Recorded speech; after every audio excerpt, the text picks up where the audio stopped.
threats. After the crash, most people on the Fed saw millions of Americans unemployed, people who had lost their homes, and said now might be a good time to lower rates and make the cost of borrowing cheaper for businesses to avoid more layoffs and make it cheaper for Americans who are worried about paying their mortgages or their credit cards. But not Mr. Warsh. Nope. He wanted to keep interest rates high. And he sang the same song for more than a decade, even as the economy struggled. When the job of Fed chair became available during Trump's first term as president, Warsh held on to his high interest rate inflation hawk views, and Trump passed him by. Regretful, he soon reversed course and called for the Fed to pause interest rate hikes. Then, once Trump left office, Mr. Warsh flipped again and was even criticizing the Fed for cutting rates in the fall of 2024. But as soon as Donald Trump became president a second time, Warsh reversed himself once more and began shouting from the rooftops about how the Fed should cut interest rates. Evidently, he learned his lesson. This time around, he sucked up to Donald Trump to snag his dream job. Mr. Chairman, last week, every single Democratic member of this committee asked that you postpone this hearing and instead conduct oversight on the president's role in directing bogus criminal probes into Chair Powell and Governor Cook. The Senate should not be aiding and abetting Donald Trump's illegal takeover of the Fed by installing his chosen sock puppet as chair. It's an invitation for corruption and for economic catastrophe. We have the power to stop it, and we should be using that power. Thank you, Mr. Chairman.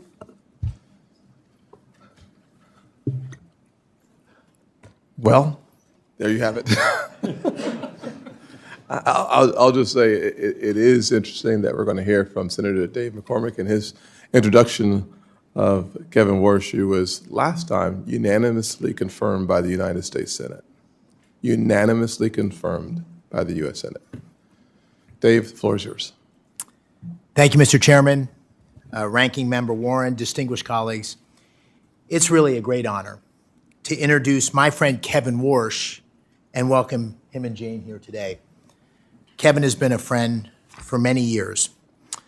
Winston Churchill observed that for great leaders there comes, and I quote, a special moment where they are figuratively tapped on the shoulder and offered the chance to do a very special thing. What a tragedy, he warned, if that moment finds them unprepared for that which would have been their finest hour. Colleagues, I'm here today to assure you, as someone who knows Kevin and who knows this institution, that Kevin Warsh could not be more prepared for this, his finest hour. There's no one more fitting, no one more qualified to face this consequential moment as the 17th chair of the Federal Reserve. Now, I'm not going to belabor Kevin's academic and professional record. They speak for themselves. Instead, I'd like to tell you about a man who Dina and I worked with decades ago and who has been someone I've called a friend for almost 30 years. President George W. Bush famously appointed Kevin to the Federal Reserve in 2006 when Kevin was just 35. He was the youngest appointed board member in history. But President Bush saw in Kevin what I believe you will see in him with your questions today. Wisdom that belied his age, now deepened by experience. A moral clarity even in the most turbulent of times. A sharp and independent intellect, further strengthened by decades immersed in unforgiving global financial markets. And a deep, honest understanding of how the decisions made in the marble hallways of Washington affect the lives of hardworking Americans. Now, I I, unlike many on this committee, have seen these virtues on display across decades of friendship. I first met Kevin in the late 1990s when he and my younger brother were junior associates on Wall Street. And a decade later, we served together in the crucible of the global financial crisis. I as the Undersecretary of Treasury for International Affairs and Kevin on the Fed board. For nearly 2 years, we worked hand in hand to contain the damage and navigate the country through the crisis. And I know that then Chairman Ben Bernanke relied heavily on Kevin during those turbulent times, and I did too. And I've continued to seek his counsel regularly in the years since. Now, Kevin came to Washington all those years ago as an outsider, an idealistic young man determined to serve his country, one who has succeeded beyond all expectations. And he returns today as the ideal candidate to lead the Fed at this most crucial juncture.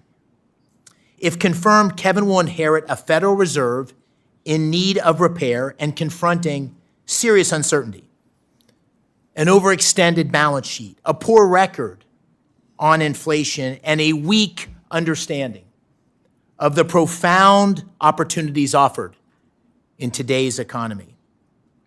He is uniquely suited to confront these challenges. He brings a reformer's heart. He will shake up a stagnant institution at a time when change is sorely needed. He possesses a deep understanding of markets and is trusted by leaders across the financial industry. But he equally understands the real economy. Born and raised in upstate New York, he knows from personal experience how the actions of the Fed can change the lives of working families. It's no small thing. It's no small thing to know firsthand how an increase in gas prices or mortgage rates or an uptick in unemployment affect everyday Americans.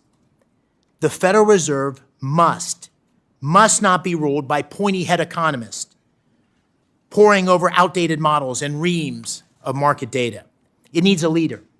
It needs a leader who understands that the Fed's mandate of stable prices and maximum employment serves a higher purpose, the preservation of the American dream.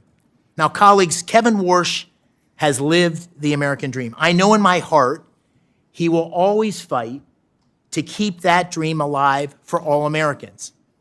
He is the right man for this pivotal moment, and I urge you not to get caught up in the politics of the moment and support his speedy confirmation. Thank you, Mr. Chairman. Thank you, Senator McCormick. I will now swear in the nominee. Will you please stand and raise your right hand? Do you swear that the testimony that you are about to give is the truth, the whole truth, and nothing but the truth, so help you God? Do you agree to appear and testify before any duly constituted committee of the Senate? You may sit down. Your written statement will be made part of the record in its entirety. Please keep your oral comments to 5 minutes. Mr. Warsh, you are now recognized. Thank you, Mr. Chairman. I appreciate your consideration today. I've known you for quite a while, and I certainly appreciate the many courtesies you've given me, not just since the President's nomination, but long before. It's an honor to be with you, with Ranking Member Warren, and with the entire committee. I'm deeply grateful to President Trump for asking me to take on this public trust, because that's what it is, a public trust. The President believes that real economic growth in the U.S. and real take-home pay will accelerate. I share the President's confidence in our country and its people. America's economic growth potential is rising as we sit here today. I'm also especially happy that my wife Jane is here. She's been with me for many of the most important moments in my life. I'm grateful for her love and her personal accomplishments. I reciprocate that with somewhat of my own love, though I'm a little more stoic than she.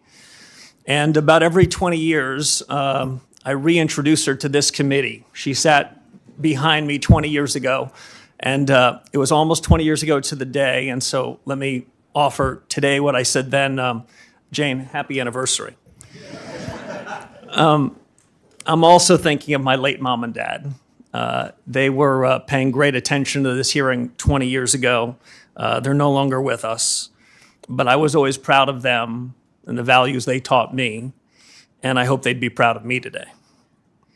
We start today with a note of broad agreement, even though we might have heard different narratives at the outset of this hearing.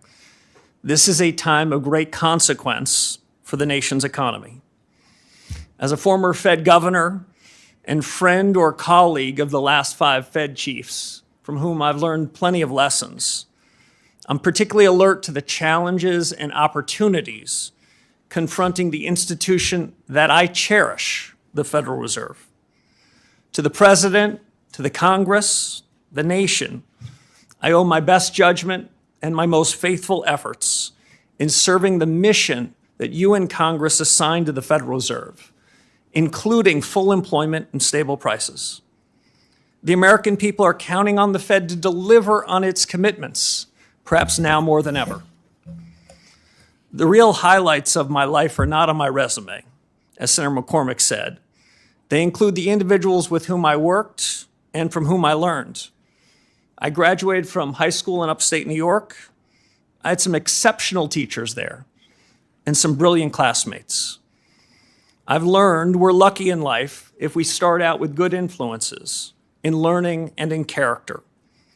A public school education gave me both of these, and I'm grateful. I made my way to Stanford and found myself in the company of some of the most highly accomplished economists and policymakers. George Shultz, former Secretary of State and Treasury, was among the great patriots at the Hoover Institution, who I came to know as a teacher, mentor, and friend. He passed away right after COVID at age 100, but I still feel him with me. I could not have imagined a better formative experience than working from and learning from folks like him. I could tell you about all the things I learned, but maybe the most important was to be around people completely devoted to the ideas and ideals of our country. Silicon Valley in the early 90s, another fitting backdrop for all of the things we confront today. I found myself in the right place at the right time. The U.S. was at the vanguard of a new era of technological leadership, and I just looked out my door to see it. Now, in the last 15 years, I've gained deep experience in macro and in markets, working with Stan Druckenmiller. He never held a position in government, but is no less a patriot. He never got a PhD in economics, but I don't know a finer economic thinker. Without their guidance and the guidance of Condi Rice, my friend and I should say my boss at the Hoover Institution, I doubt I would be sitting before you today as the President's Fed Chairman nominee. But I'm certain of one thing.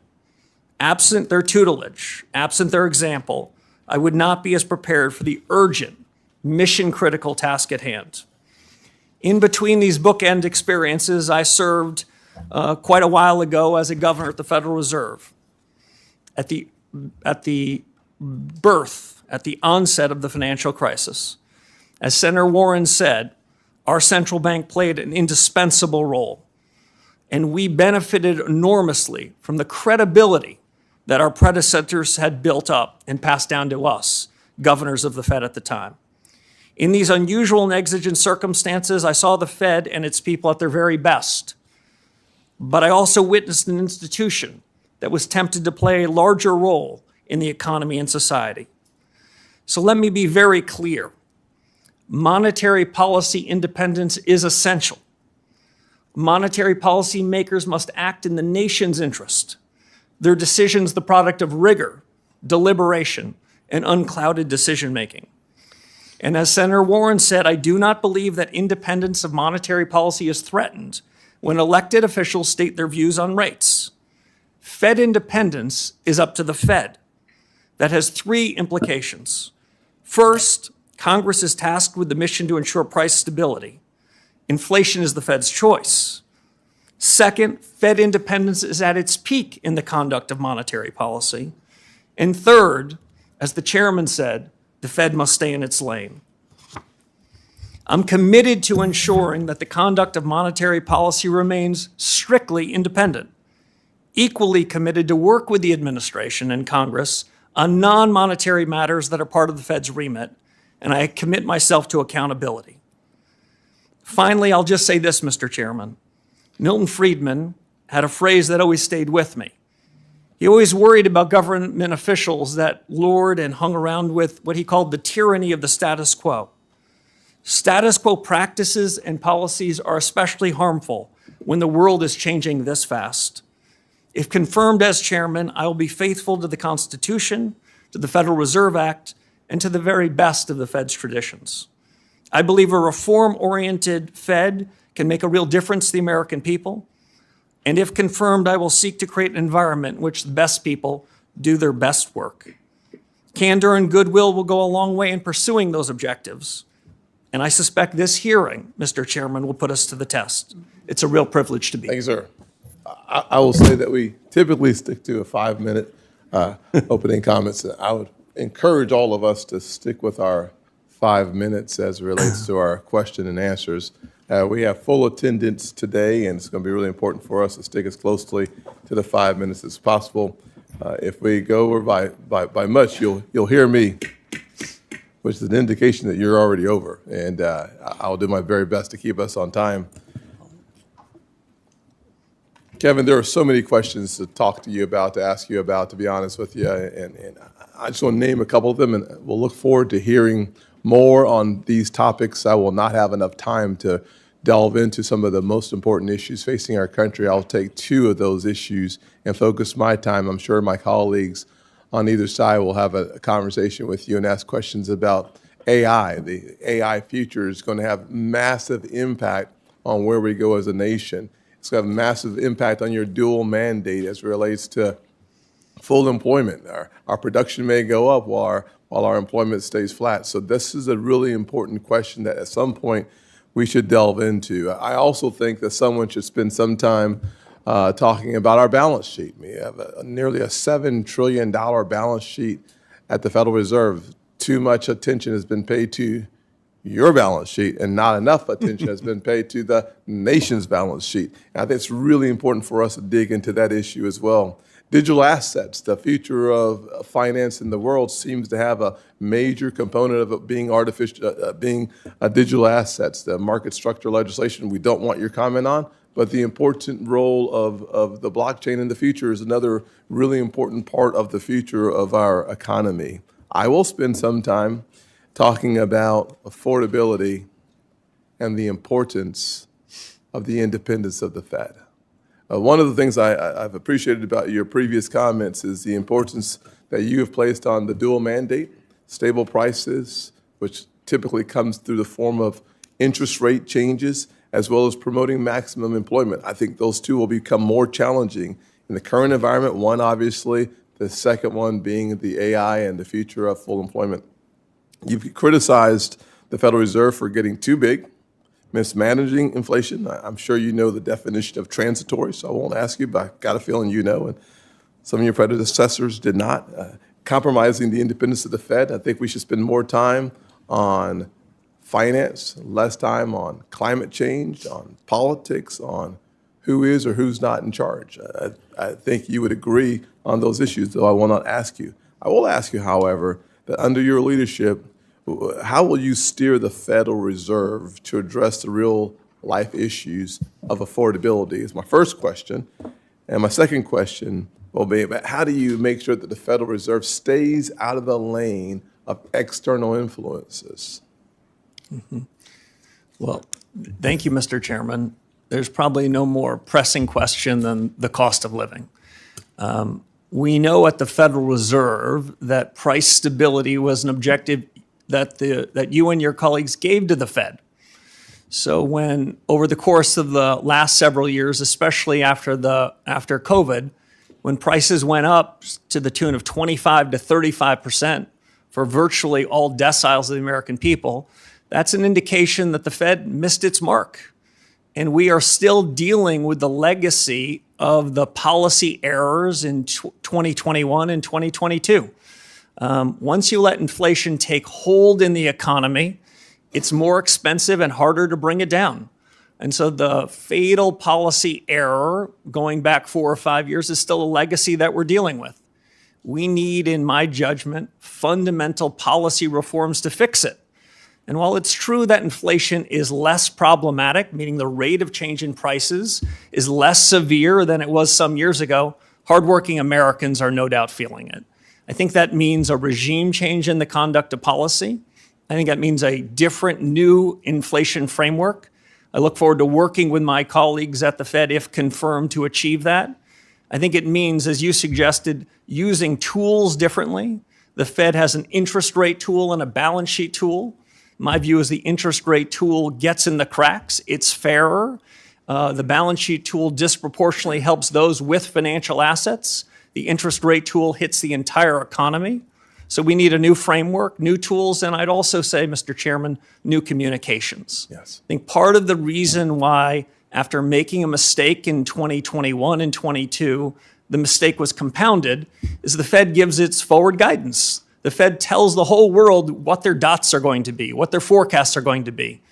Well, the Fed's human. Then they hold on to those forecasts longer than they should.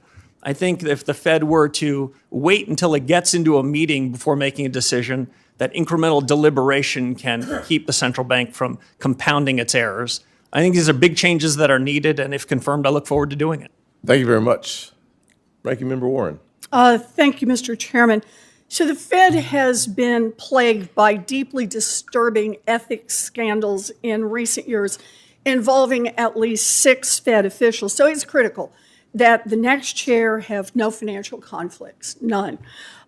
You have more than $100 million in investments that you have refused to disclose to ethics officials and to the public. So let me ask, do the Juggernaut Fund or the THSDFS LLC invest in any companies affiliated with President Trump or his family, companies that have facilitated money laundering, Chinese-controlled companies, or financing vehicles established by Jeffrey Epstein? Senator Warren, thank you. So let me first share a point of agreement with you. The Fed has 2 tools. One is its monetary policy, and the second is its credibility. And the scandals that you talked about, the ethics Mr. problems Warsh, you I talked appreciate about, that, but I have went to the very core of the limited credibility time. that has hurt the Could Fed. you answer my question, please? I asked. You have $100 million in undisclosed assets. And what I'm asking is, are any of those with this outfit that invests in companies affiliated with President Trump or his family, companies that have facilitated money laundering, Chinese-controlled companies, or financing vehicles set up by Jeffrey Epstein? It's a yes or no question. Senator, I have worked tirelessly with the ethics officials at the Office of Government Yes, Ethics. and you have not come to an revealed ethics agreement $100 with million them in and have assets. agreed, Senator, to sell all of That's my financial not my assets, question. Mr. including Warsh, the are you Duquesne refusing assets. to tell us if you have investments, for example, in vehicles set up to advance Jeffrey Epstein? Is that what you're telling us? You just won't tell us? Senator, what I'm telling you is that those assets that you represent at Juggernaut will be sold if I'm confirmed before I take office and sign the oath of office. Let me follow up on that. Will you at least disclose how you plan to disclose and divest these secret assets? I'm sure you understand that the public might question your motives if, for example, billionaire Stanley Druckenmiller, who you honored in your opening statement, and who makes a living guessing what the Fed will do next, cuts you a massive check for $100 million as you take the oath of office to become the new Federal Reserve Chair. Senator, as you know, it sounds like your fight might not be with me, but the Office of Government Ethics. I have come to full agreement with them and have agreed to divest all of those assets, I'm asking especially you a very those that you straightforward referenced question, before I Mr. take Warsh, the oath of office. and that is, will you disclose how you divest those assets, or will you just collect a check for $100 million from someone whose whole business is betting on what the Fed will do? As I said to the ethics officials at the Federal Reserve and the Office of Government Ethics, I'll take that as a I would no be as well. redeeming my So assets Donald before Trump I take has office. made clear that he does not want an independent Fed. In fact, he has said, and I quote, "Anybody that disagrees with me will never be Fed chairman." And he's made clear that you, are his sock puppets, saying last week that interest rates will drop, quote, when Kevin gets in. Yeah, I think they do. Not when economic conditions change, we'll get lower rates. Not when the economy needs it. Nope. He said, when my guy, Kevin Warsh, is in there, we'll get the interest rates that I, Donald Trump, wants. So independence takes courage. Let's check out your independence and your courage. We'll start easy. Mr. Warsh, did Donald Trump lose the 2020 election? We try to keep politics, if I'm confirmed, out of the Federal I'm just Reserve. asking you a factual question. I need to know, I need to measure your independence and your courage. Senator, I believe that this body certified that election many years ago. That's not the question I'm asking. I'm asking, did Donald Trump lose in 2020? And I'm suggesting you in I'm 2020, the suggesting Fed you can't made answer that. huge inflation problem, and you certified the election. So We let need me to keep ask you politics another out of question. monetary policy. In our and meeting, you monetary said policy out you of would politics. be independent because you're, quote, a tough guy. Those were your words, tough guy. And you will be able to stand up to President Trump. So let's try it again. Name one aspect of President Trump's economic agenda with which you disagree. Well, Senator, the Federal Reserve in recent years has wandered outside of its remit, wandered into other I'm areas. asking for something That's you not something disagree I'm with prepared Donald to do. Trump on. If I'm Just confirmed, one the Federal one Reserve should stay in economic its issue. lane. Just one little place where you disagree with Donald Well, I Trump. do have a disagreement, actually, Senator, with the president. I think even this morning, he said that he thought I was out of central casting. I think central casting, I'd look older, grayer, and maybe show up here with a cigar of sorts. Quite adorable. But you know, we need a Fed chair who is independent. That's the only way we preserve the independence I agree of the with Federal Reserve. If you can't answer these questions, you don't have the courage and you don't have the independence. I agree Thank with you, you on Mr. independence, Senator. Senator Rounds. Thank you. Thank you, Mr. Chairman. Mr. Warsh, first of all, welcome. And I appreciated the opportunity to visit with you personally within the office. I agree with you, and I think Fed independence is critical. And I think that's an item that you and I agree on wholeheartedly. I want to take an opportunity just to kind of perhaps give you an opportunity to respond. I know that the ranking member had a number of items that she expressed concerns with. I'd like to give you an opportunity to just kind of work this way through. And let me just ask you a few questions, and I'll allow you to take the time to fully answer the questions. As I understand, Mr. Warsh, you worked with the career ethics professionals at the Office of Government Ethics and at the Fed to come to an agreement in terms of your dissolution of some of the assets that you as a businessman have. Is that correct? Yes, Senator, that is correct.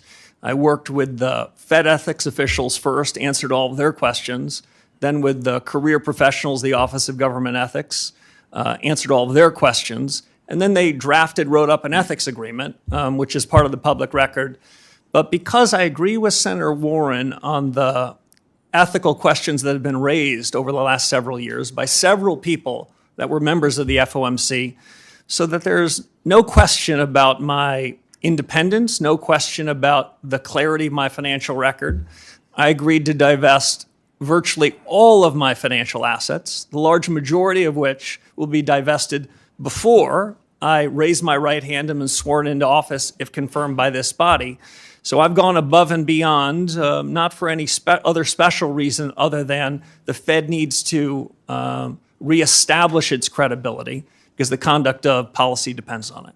So let me just, for the record, the agreement which you have signed clearly states that you have agreed to divest your assets that are in question within 90 days of confirmation if you have not already divested them. That is correct. Yes, Senator, and in fact, the large majority of those assets will be divested before I am sworn into office if confirmed. Thank you. The career ethics professionals were the ones that basically had sent your signed paperwork to this committee's chief clerk.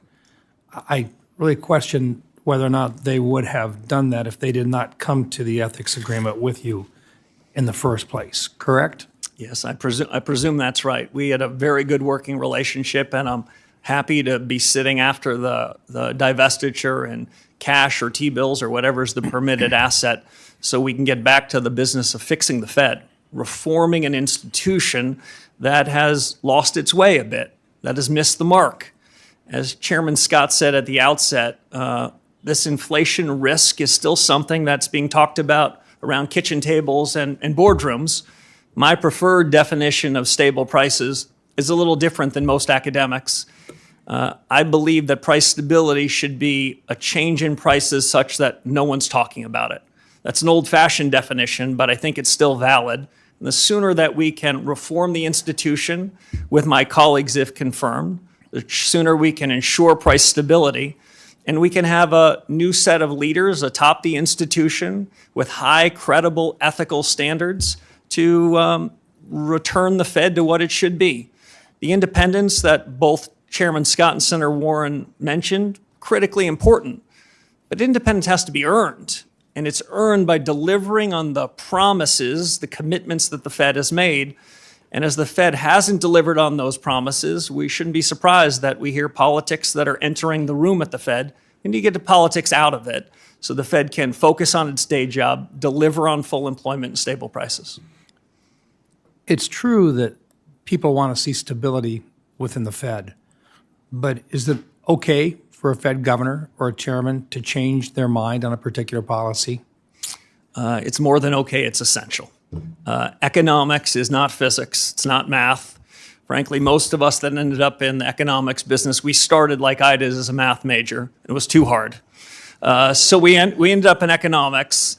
In economics, what we need to do is focus to the left of the decimal point, not to the right of the decimal point. We need to focus on the big things. And if mistakes are made, central bankers, economic policymakers need to correct them fast. The real mistakes, the mistakes that cause inflation to be persistent, to undermine hardworking American standard of living, and when those mistakes go on. Thank you. Thank you, Mr. Chairman. Yes, sir. Senator Reid. Mr. Chairman, before we start the next question, I ask that we have entered into the record the U.S. Office of Government Ethics certification, which requires that all nominees disclose all of their assets, and showing that Mr. Warsh is out of compliance and that he has not met the ethics requirements. Without objection, I will note, however, that what has been clearly articulated is that he will, according to his agreement with OGE, do what many others have done as well within 90 days, be not only in compliance, but to have divested himself from any assets that are in question. Mr. Chairman, can I ask? I don't think we've had other nominees who are out of compliance and not disclosing at the time they come before the hearing. Not on this committee, that's correct. Not in this committee. Before we, here's what we're not going to do. Fair enough. We're not going to have two chairmen, for sure. Just asking. Number one. Number two, what we're also not going to do is debate what we're putting into the record. And finally, what we are going to do is have a conversation about America's economy. And frankly, we all deserve the opportunity to ask our questions. We don't get to figure out the answers, but we do get to ask our questions. And I hope that we are able to continue in that direction. As long as we are, we're going to have a very good hearing. And if we're not, then I will find a way to help us to expedite getting back on track. Senator Reid. Thank you very much, Mr. Chairman, Mr. Warsh.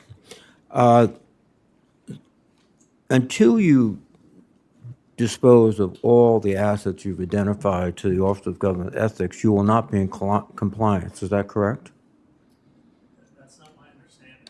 Excuse me, sir. My understanding is that a signed ethics agreement provides duties and responsibilities on me and duties and responsibilities on the government, and that's what the nature of the ethics agreement is. You have an agreement that within 90 days you will dispose of all your assets. All your assets. Is that correct? Senator, I have an agreement within 90 days so that there is no appearance of anything inappropriate, that I would divest all of my assets, the majority of which before sworn in. What I've disclosed, Senator, is all the information that is mine to disclose. I've shared all information about assets that I control and that I can share, which I did much to the satisfaction of the Government Ethics Office. Excuse me. What you've said is that you will take the oath, if confirmed as chairman, with assets that have already been identified as presenting potential conflicts of interest. Will you agree to not take the oath until you have fully disposed all the assets that you've been identified? Senator, I'll agree to take the oath pursuant to the terms of the ethics agreement that I struck with the Office of Government Ethics. I don't think anyone could do more than that other than me. I've agreed to divest even more assets so that I will have virtually no financial assets. The divestiture is totally up to you. You can select what assets you're disposing of, what assets you keep. Is that correct? And then still be sworn in as chairman. The divestiture is up to the agreement that I struck with the Office of Government Ethics. Who makes the decision as to what assets are divested, you or the Office of Government Ethics? Both of us. That's why it's an agreement. Excuse me. I must commend you on the way you can circularly go around questions and not answer them. It's a skill. Unfortunately, it's not a good skill for the chairman of the Federal Reserve Board. We typically ask questions and expect to get direct, faithful answers. You haven't given them to the ranking member, and you're not giving them to me. So, again, you feel you will be compliant if after 90 days you still have a significant number of assets that have been identified as presenting conflicts of interest. Is that your view? No, Senator. If I were to violate the ethics agreement, I would not be in compliance. If I follow the agreement, I will be. Well, that's your position. I think others would differ. When you sell all your assets, where are you going to place the proceeds of those sales? I believe that Chairman Powell has placed them in sort of funds which are very difficult to individually influence. Do you propose to do that? Yeah, I propose to put them in permissible assets that are as close to cash or treasury bills as I possibly can. I haven't selected anything, but it will be as plain vanilla as possible so that there would be no appearance or reality of having any influence. We'll be sitting in something like cash. Okay. Now, the question of independence is just one that I think will dominate these proceedings. This morning, President Trump was asked on CNBC, will you be disappointed if your new Fed chair doesn't cut rates right away? And President Trump answered, I would. It's very hard to separate President Trump's obsession with rate cuts, his attacks on the Federal Reserve, on Chairman Powell particularly, and your nomination. So this independence thing seems to have evaporated quite quickly between President Trump's statements and your positions. Again, you maintain you'll be independent of President Trump? Yes, Senator, I do. Well, President Trump constantly maintains that nobody's independent of him, that it's his morality that guides the whole United States government, including the Federal Reserve, and that you will be someone who will carry out his wishes. Frankly, do you suspect that he chose you because you indicated to him that you want to cut rates? Senator, I don't know the reason for the president's choice, but I can tell you what I've been writing about for 15 years and what I said to the president, which is you're going to I'll cut rates if you give me the job. No, that's not what I said, Senator. Now, the president, as you might know, much like virtually all presidents I've either known or studied, presidents tend to be for cutting rates. I think the difference is President Trump expresses it quite publicly without surrogates or subterfuge, but presidents want lower rates. But Fed independence is up to the Fed. Fed leadership has to make a decision about what's the right thing to do. No. In my judgment, you're a leader. You're the leader. You establish the moral and ethical standards and economic principles of the Fed. And you just pass it off to, well, you know, it's not my job, it's everybody's job.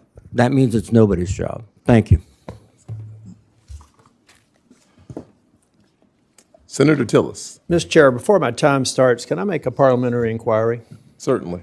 I want to make sure that we get this right because I'm not an attorney, but I think it's pretty important to suggest that according to Mr. Warsh, he has signed an agreement that is in compliance provided that he executes the agreement. Correct. So we should not have into the record that he is before us out of compliance because you stipulated that what Senator Warren said was a first of a kind here, but he is not out of compliance. He has agreement that if he executes, will be in compliance. That's why he's properly before us. And I just want to make sure for the record that that is clear. Yeah, very clear. Let me just say it. I'm going to reiterate what you just said, but I was writing it down myself. The Office of Government Ethics has entered into an agreement with Kevin Warsh that he has up until 90 days after confirmed to divest of his assets. So the word, I mean, to non-attorneys here, I heard someone say he's before us out of compliance, and that's why I checked with the staff to be absolutely certain.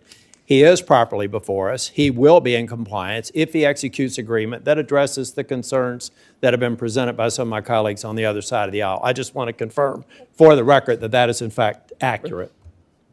So if we're doing a matter here of, is this parliamentary inquiry? Is that what this is? I've made a parliamentary inquiry, so I'm not burning my time on something I that I thought understand. felt like a cheap shot to say he's out of compliance when in fact he's not. Then I'd like to ask the other question, and that is, have we seen this agreement?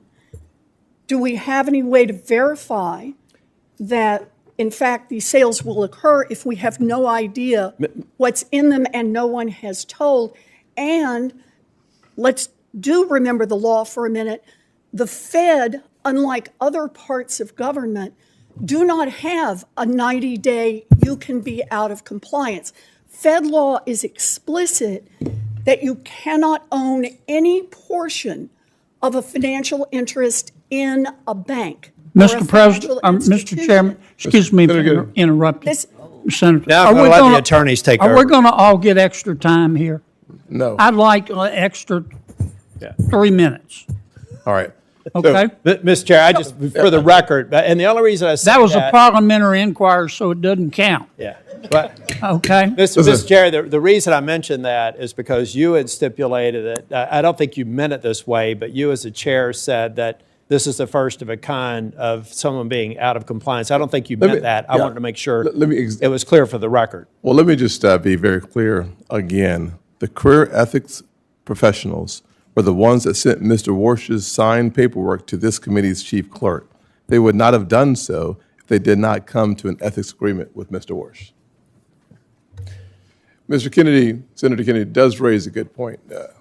We are going to stick to our timeline, and I appreciate you raising the point of how long an inquiry can go on, and that does not buy you more time unless, of course, we all decide we want more time, and then I would rule on that, and I would rule against it. Thank you, Mr. Chair. Mr. Warsh, congratulations. You can't count this as a date with Jane, particularly this one. I think probably the first hearing was a little less acrimonious. I'm not going to ask you anything. You can take a break and get ready for the bludgeoning on the other side. They're going to beat you till you bleed, and then they're going to beat you for bleeding. I'm going to talk about what's preventing me from being in a position to vote for you until we've spent time together in my office. You have extraordinary credentials. They're impeccable. I think the way you're dealing with the ethics issue is strong.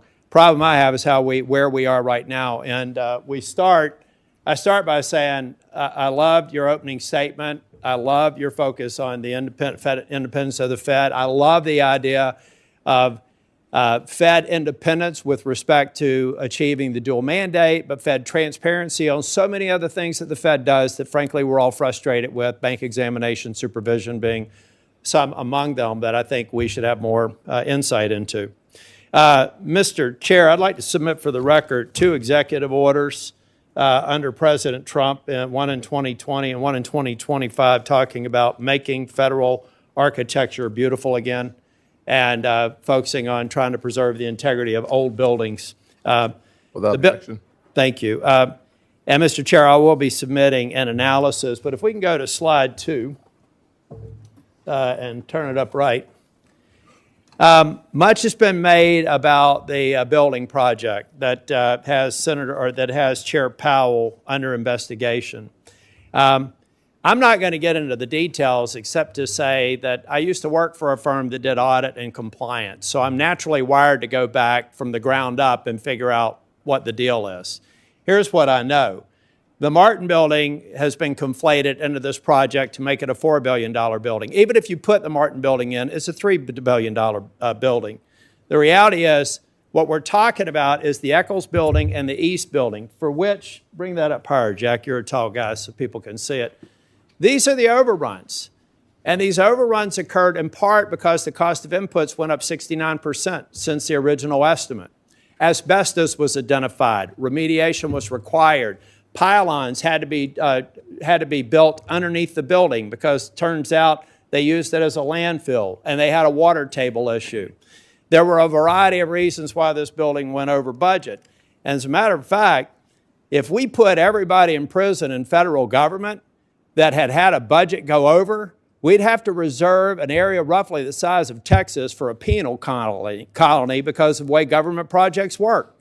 And the reality is the overage of inflation adjusted was about $730 million, the majority of which seems to be legitimate. Next slide. Not acceptable, unfortunate, but legitimate. Now, what I've really got a problem with, and we're talking about Fed independence. By the way, I think you're going to be independent. You have to be. You got to convince 11 other people to vote with you, at least a majority. It's a consensus organization. You try to get the majority to. Most of these votes are 11-1.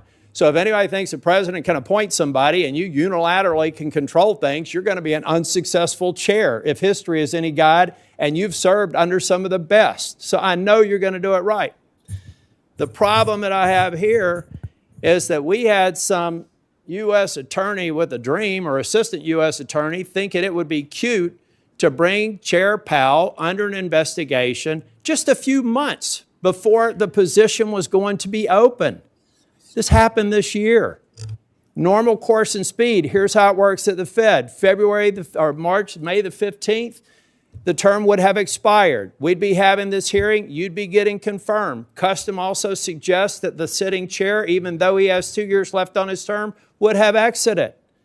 But instead, we have somebody who thinks a building project that went over by about $700 million with a lot of what seemed to be justifications for it are holding up this whole process. It sounds like to me somebody over in the DOJ didn't even check with the boss. The boss said on the same night that I said I can't go forward until this bogus investigation is done with, said he didn't know anything about it. So we've got people in DOJ over in the DC circuit or the DC district doing these investigations. We have got to end this investigation. Big DOJ didn't know about it. The president didn't know about it. Let's get rid of this investigation so I can support your confirmation. Mr. Warsh, the only thing I've found the least bit odd about you is you've never watched an episode of Seinfeld.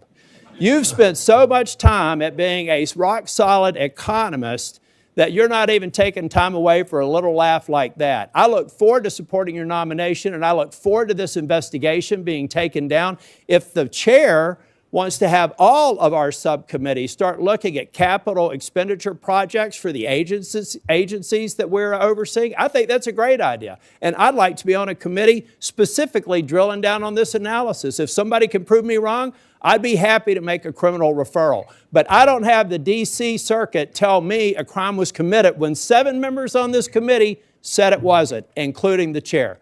Thank you, Mr. Chair. You're welcome. Only one question. What is Seinfeld? Senator Van Hollen. Mr. Chairman, thank you. Mr. Warsh, good to see you. Reviewing your record, I am concerned that your position on interest rates seems to shift with what's politically convenient rather than based on sound economic judgment. In the aftermath of the 2008 financial crisis, the worst recession since the Great Depression, with some of the worst unemployment in our lifetimes, you were a hawkish voice, expressing concern that the Fed might wait too long to raise rates. I think you got it wrong then, but now you seem to have swung 180 degrees in the opposite direction to embrace lower rates a view that conveniently aligns with the president who nominated you. You've made this pivot even as today prices are too high. I think we all know that. Our economy works for families when prices are affordable and unemployment is low. That's why price stability is an important part of the Fed's mandate, right?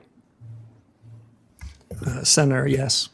And the Fed uses its monetary policy tools for price stability and full employment. That's the job Congress gave to the Fed. Here's how Ben Bernanke described how the Fed uses those tools. He said, and I'm quoting, "Generally, if economic weakness is the primary concern, the Fed acts to reduce interest rates, which supports the economy. If the economy is overheating, the Fed can raise interest rates to constrain inflationary pressures," end of quote. So that's a textbook model of the Fed. Cutting rates supports the economy, but can lead to higher inflation, while raising rates helps to fight inflation, but can limit growth. Do you agree with Chairman Bernanke that that's generally how the Fed can use monetary policy to affect the economy? Senator, I do agree generally with that proposition, but I'll note at a moment like this, the supply side of the economy is changing dramatically. So the core of what Chairman Bernanke said is a question about what's the economy's potential. As I said in my opening remarks, I think the economy's potential is growing quite quickly, and that makes the decision that you tee up to be a difficult one, and one that the Fed's going to have to dig deep in evaluating what's the right policy choice in the upcoming meetings. Well, I want to push you a little bit on that in a moment, but right now the Fed has set its main interest rate at 3.5 to 3.7%. Last December, President Trump told the Wall Street Journal he wanted to cut rates to 1% and maybe lower than that by the end of this year. So just to better understand how you think about economics, in the economic model Bernanke laid out, let's say there's an economy with decent growth and no recession. If the central bank were to cut rates from 3.5 to 1% or lower, a massive cut, that would typically push prices up, right? Senator, unlike many of my colleagues, past and present, I don't believe in forward guidance. I don't believe that I should be previewing for you what a future decision might be. I think it's essential that the Fed make decisions in the room. Mr. Warsh, I'm not asking you what decision you would make. Obviously, that's going to be up to you. I'm asking you for the framework in which you think about these things. And it seems a pretty straightforward question about what would happen if we reduced interest rates by the end of this year to 1% or less. And under the Bernanke model, and I think almost every economist or most economists would say that that will drive up prices. And so that's what I'm asking you. Would you agree that that would likely drive up prices? So, Senator, the Fed has two important monetary policy tools. One is interest rates, and the other is a balance sheet that we created in the 2008 financial crisis. Those tools should be working in concert, not at cross purposes. So it's hard for me to isolate one variable when we'd have to have a discussion on the other. All right. Well, let me just say this was a pretty clear question about the framework in which these decisions are made. I have heard you talk about how AI may change that calculation. Yes. I will just say, and I think you know this, I mean, I have this, the Financial Times pointed out the economists reject Kevin Warsh's claim that the AI boom will enable rate cuts. And I find it just implausible to suggest that by the end of this year, AI would produce such increases in productivity that it could reduce in a rate cut to below 1%, and you can't tell me that that would very likely increase prices. So, Senator, can I say two things? First, Senator, sorry. Quickly. Sorry. Monetary Policy Center works with long and variable lags, quite famously. If the Fed were to make a decision today about the conduct of policy that's likely to find its way to the real economy 6, 9, or 12 months later. So it's difficult to judge policy today for an immediate result. And that would be my only concern about the framing of your question. Thank you, Mr. Chairman. In closing, this is what concerns me, is that your views now have sort of flipped to conform with where the President of the United States is. And that's been a concern many of us have. Thank you, Mr. Chairman. Senator Kennedy? I want extra time, Mr. Chairman. I know, sir. I know. Consider these 5 minutes a parliamentary inquiry. Professor, what's a sock puppet? I heard the reference from Senator Warren. Yeah, what earlier. is it? I'm not sure I know. I think Okay. it's that thing you stick your hand in. Yeah, kind of like this. Yes. What's a human sock puppet? Isn't a human sock puppet somebody who'll do what somebody else tells them to do? I think that's what the senator was trying to suggest. I think that gonna was be the innuendo. Are you going to be the president's human sock puppet? Senator, absolutely not. Are you going to be anybody's human sock puppet? No, I'm honored the president nominated me for the position, and I'll be an independent actor if confirmed as chairman of the Federal Reserve. My friend Senator Warren, and she, as my friend, suggested that, I wrote it down, you will use your power, you might use your power to bail out your friends if they get in trouble, kind of like President Biden did with Silicon Valley Bank and Signature Bank. She didn't say the last part, I just did.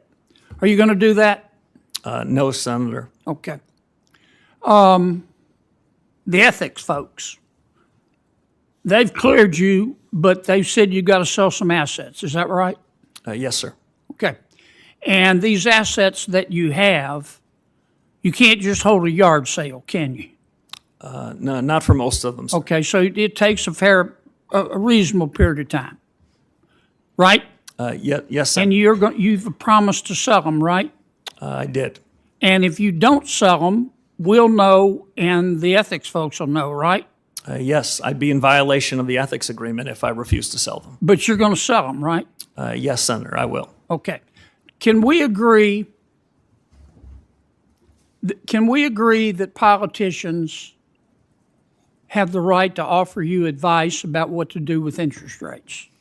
Senator, we can agree, and it's not something that I would shy away from. I've heard many senators from this very committee in years past express strong views on interest rates. Okay. Humble central bankers should be listening and then making their own decisions. But some politicians matter more than others. And generally speaking, presidents matter, their opinion matters more than, say, a senator. President Trump has offered his opinion about what you ought to do with interest rates. Is that right? Senator, he has not made his opinion on that a secret to anybody. Yeah. And every president has that you're aware of. Yes, and they all tend to be in the same direction, Senator Kennedy. Okay. Now, the problem is, can we agree that your credibility as Fed chairman is the most important thing you have? It's the most important thing to me, it's the most important thing to the institution, and it's the most important thing to the successful conduct of policy. Okay. If the markets that's think a yes, right? Yes, Senator. Okay. The problem is that President Trump has said he's not going to appoint anybody who wouldn't agree to lower interest rates. Have you agreed with the president that you're going to lower interest rates? Senator, I'm glad you framed it that way. The president never asked me to predetermine, commit, fix, decide on any interest rate decision in any of our discussions, nor would I ever agree to do so. So the president has never sat you down, looked you in the eye, and said, here's the deal, Scooter, I'm going to appoint you, but you got to agree to lower interest rates. That didn't happen, or it did happen? The president never once asked me to commit to any particular interest rate decision, period, and nor would I ever agree to do so if he had, but he never did. I was honored he nominated me. Like everyone else in the committee in the world, I've heard his view on interest rates. It sounded very similar to me to every other president in economic history that I've studied. Okay. I've got one more question because I'm about to run out of my parliamentary inquiry time. I've heard your argument the last few months about artificial intelligence has made us so productive, labor so productive that companies don't have to raise prices. Therefore, inflation isn't a problem. Therefore, rates can be cut. Do you really believe that right now? No, that is not how I would characterize the story on AI. Okay, but you've said what I just said, haven't you? I have said that this is the most disruptive moment in modern economic history in the U.S. and the world. I've said that artificial intelligence, AI, short Okay, for let me American stop ingenuity, because can have a the big effect. chair's going to cut me off. Oops, sorry. Here's my worry, that a lot of this stuff about artificial intelligence making us more productive is a bunch of hype by people who want to sell stock in an IPO. Okay, I'd be careful there. Yeah. Thank you, Mr. Chairman. I'll get to my 5 minutes in a little bit. You come back about midnight, sir, and we'll go ahead and start it all over again. Brand new day, sir, brand new day. Thank you for your patience. Senator Thank you. Cortez Masto. Thank you. Yes, ma'am. Mr. Warsh, thank you for taking the time with me. I appreciate meeting with you. Congratulations on this nomination, and welcome to all your family, friends who are here. Let me talk to you about a couple of things. It's really around economic theory, and we have talked a little bit about this when we were meeting. Inflation has been above the Fed's target for 5 years. Would you agree with that? Yes, Senator. Yeah, yes. and core PCE inflation has been running at about 3%, a full point above that Fed target, correct? Yes. And so some Federal Reserve officials have said that this excess is due to tariffs. Do you agree with that? Senator, I don't. If I can make 2 points. Please. Much as we discussed in your office, I think the data that's being used to judge inflation is quite imperfect data. And among the projects that the economics profession, and if I'm confirmed as chairman of the Fed needs to do, is to try to use our new understanding and new data sources to see what's really the inflation rate in the economy. We used to use core PCE, core measures, so we'd exclude food and energy because it was sort of a rough swag as to what was going on. We don't have to do a rough swag anymore. What I'm most interested in is what's the underlying inflation rate, not what's the one-time change in prices because of a change in geopolitics or a change in beef, but what's the underlying generalized change in prices in the economy.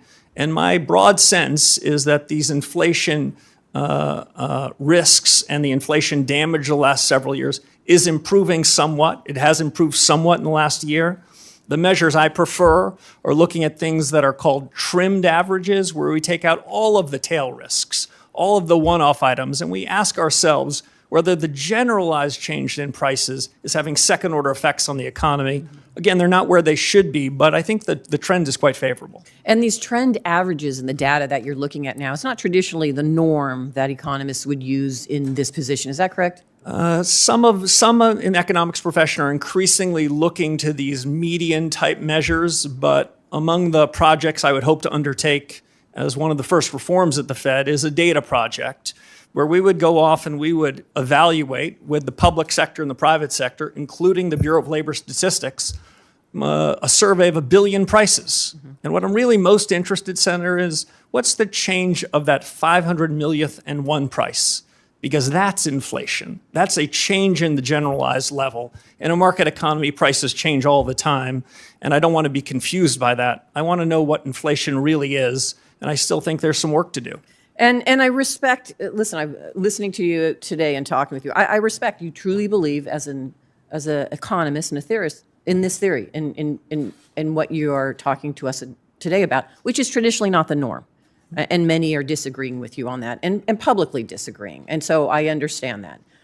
But I guess the position I have is I hope you're right. But at the end of the day, my concern is people are suffering right now with high costs, and we need to address it. And I don't know how long it's going to take for your economic theory to gain traction or to be proven that it's going to benefit so many people in this country right now. And here's one other thing, because I don't have that much time, and this is what is also a concern of mine, so I want you to address it. Earlier, you've been on the Federal Reserve Board, and you were there during the financial crisis of 2008. You and I talked about this. I was the Attorney General then. It hit Nevada so hard. Here's what I do know, and at that time, in 2006, you attended numerous meetings where housing experts pleaded with you to stop predatory mortgages. In fact, Gail Burks, who was the CEO of Nevada's Fair Housing at that time, who I worked with, repeatedly warned Fed leadership, including you, about predatory lending practices such as flipping loans or misinforming seniors about reverse mortgages. And in 2007, you said, and I quote, "Subprime mortgages have gotten a bad name in this environment, and in some cases, that's not just." You also said that you don't see any immediate systemic risk issues among big banks. And you said that at that time. And then just recently, and this is what I want you to address, Senator Warren has said that you told her you had no regrets during this tenure. How can we trust that your economic theory, when you were wrong then, is going to be the accurate theory we need now to help so many families and businesses that are struggling with the policies that we're dealing with now? Senator, let me address a few things. The chairman is going to cut me off when he must, but I would say this. For many years before the global financial crisis, I warned about the very real risks of Fannie Mae and Freddie Mac blowing up, which they did. I think that part of the housing market was vulnerable for many years, and not enough was done about it, even in spite of my protestations and my urging about GSE reform. It wasn't done. I think that compounded the financial crisis. Secondly, I think subprime mortgages then, subprime assets then, were indicative of prices of almost every financial asset that were mispriced. What I suggested then and what I believe now is that subprime mortgages were just indicative of a set of prices that were incorrect, and they all repriced. Just to give one fine example before I turn to the chairman. Perhaps no examples right now. Okay, sorry. Let's go to Senator Thank you. Haggerty. I want to give you the opportunity to finish that exchange. Thank you, Mr. Chairman. And Mr. Warsh, I want to welcome you, Jane, your family. And I want the committee to know that I've known Kevin Warsh for 30 years. We first crossed paths back in 1992, shortly after Kevin graduated from Stanford. We both worked on the White House staff at that point in time. And I just want to say this, that the man testifying before us today is the same man that I got to know then. Serious, disciplined, with a true heart for public service. And I want to say this, I've said it before, Kevin Warsh is the man for the moment. His background, his experience, and his discipline are precisely what we need to bring our economy into its full potential. I'm delighted to see him here today as we both reinforce competence here at home and do the same thing abroad. And if I think about Kevin's qualifications, think about the contrast with the nominations that we saw with the last administration. I think this committee will recall that President Biden nominated a prospective federal bank regulator, frankly, a graduate of Moscow State University in Russia, who advocated for replacing private bank deposits with retail accounts held at the central bank. Those who might criticize Kevin for his private sector success miss the point. Kevin's experience is not a liability, it's an asset. It brings a practical understanding in terms of how markets function to bear, how capital is allocated, and how policy decisions shape the real economy. Mr. Warsh, how will your experiences in both the public and the private sector shape your governance of the Fed should you be confirmed? Senator, thank you very much, and thanks for the kind introduction. For your colleagues on this panel, Senator Haggard and I shared a desk, 91 and 92, so I've known him for a very long time. I think my prior experience at the Fed, which some of your colleagues made reference to, are going to allow me to hit the ground running. This is as consequential a moment for the U.S. economy and, frankly, for the institution as any point since the late 1970s.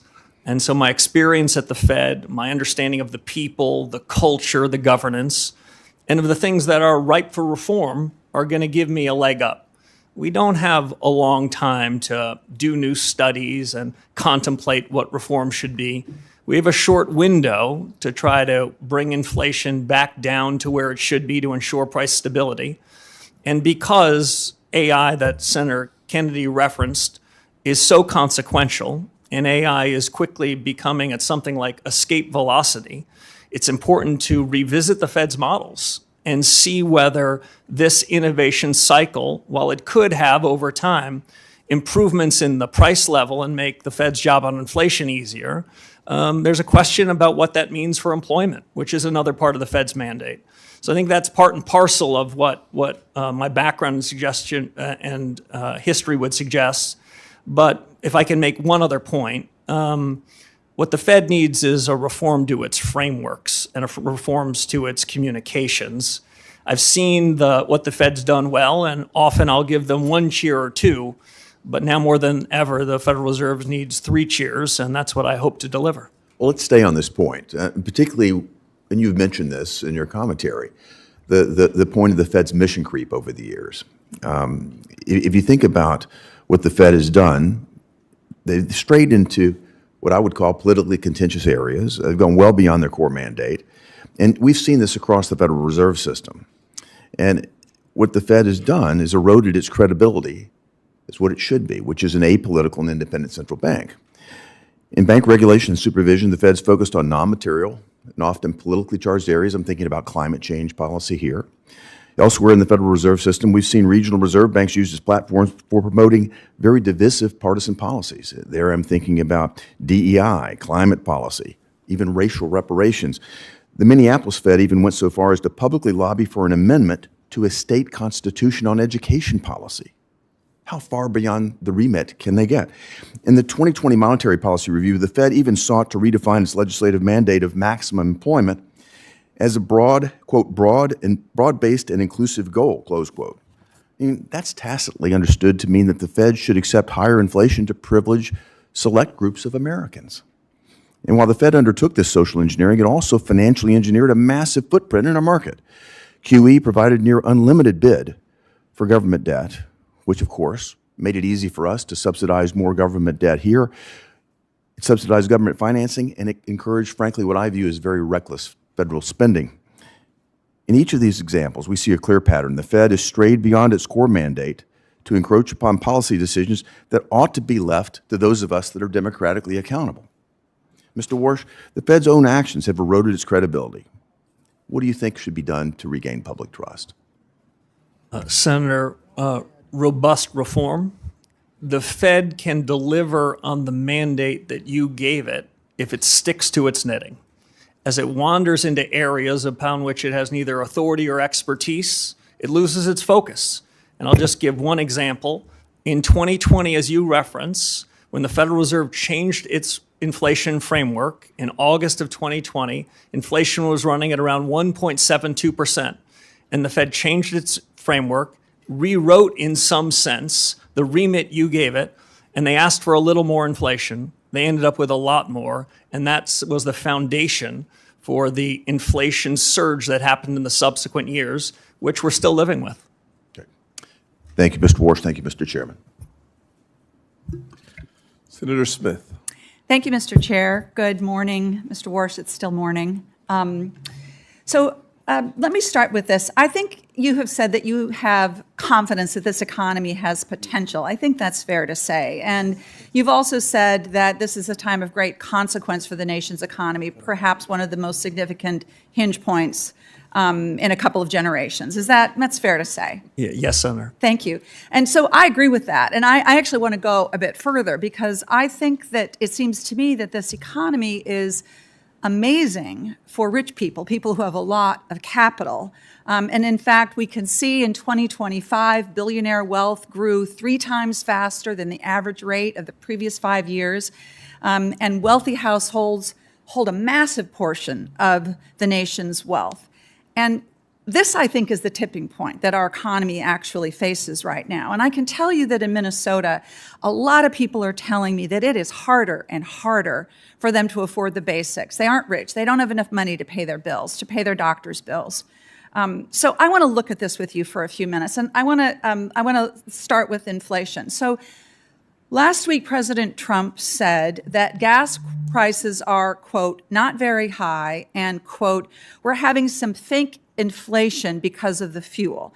So understanding what you've been saying about data and measurement and all of that, let me just ask you, do you think that gas prices going up 20% is fake inflation? Senator, the gas prices like beef prices, eggs, milk, and the rest, they move. And when they move in the wrong direction, the American people are hurting by it. There's no question about it. That's right. American people feel it. It's not fake to them. It's money that they don't have in their pocket because gas is up 20%.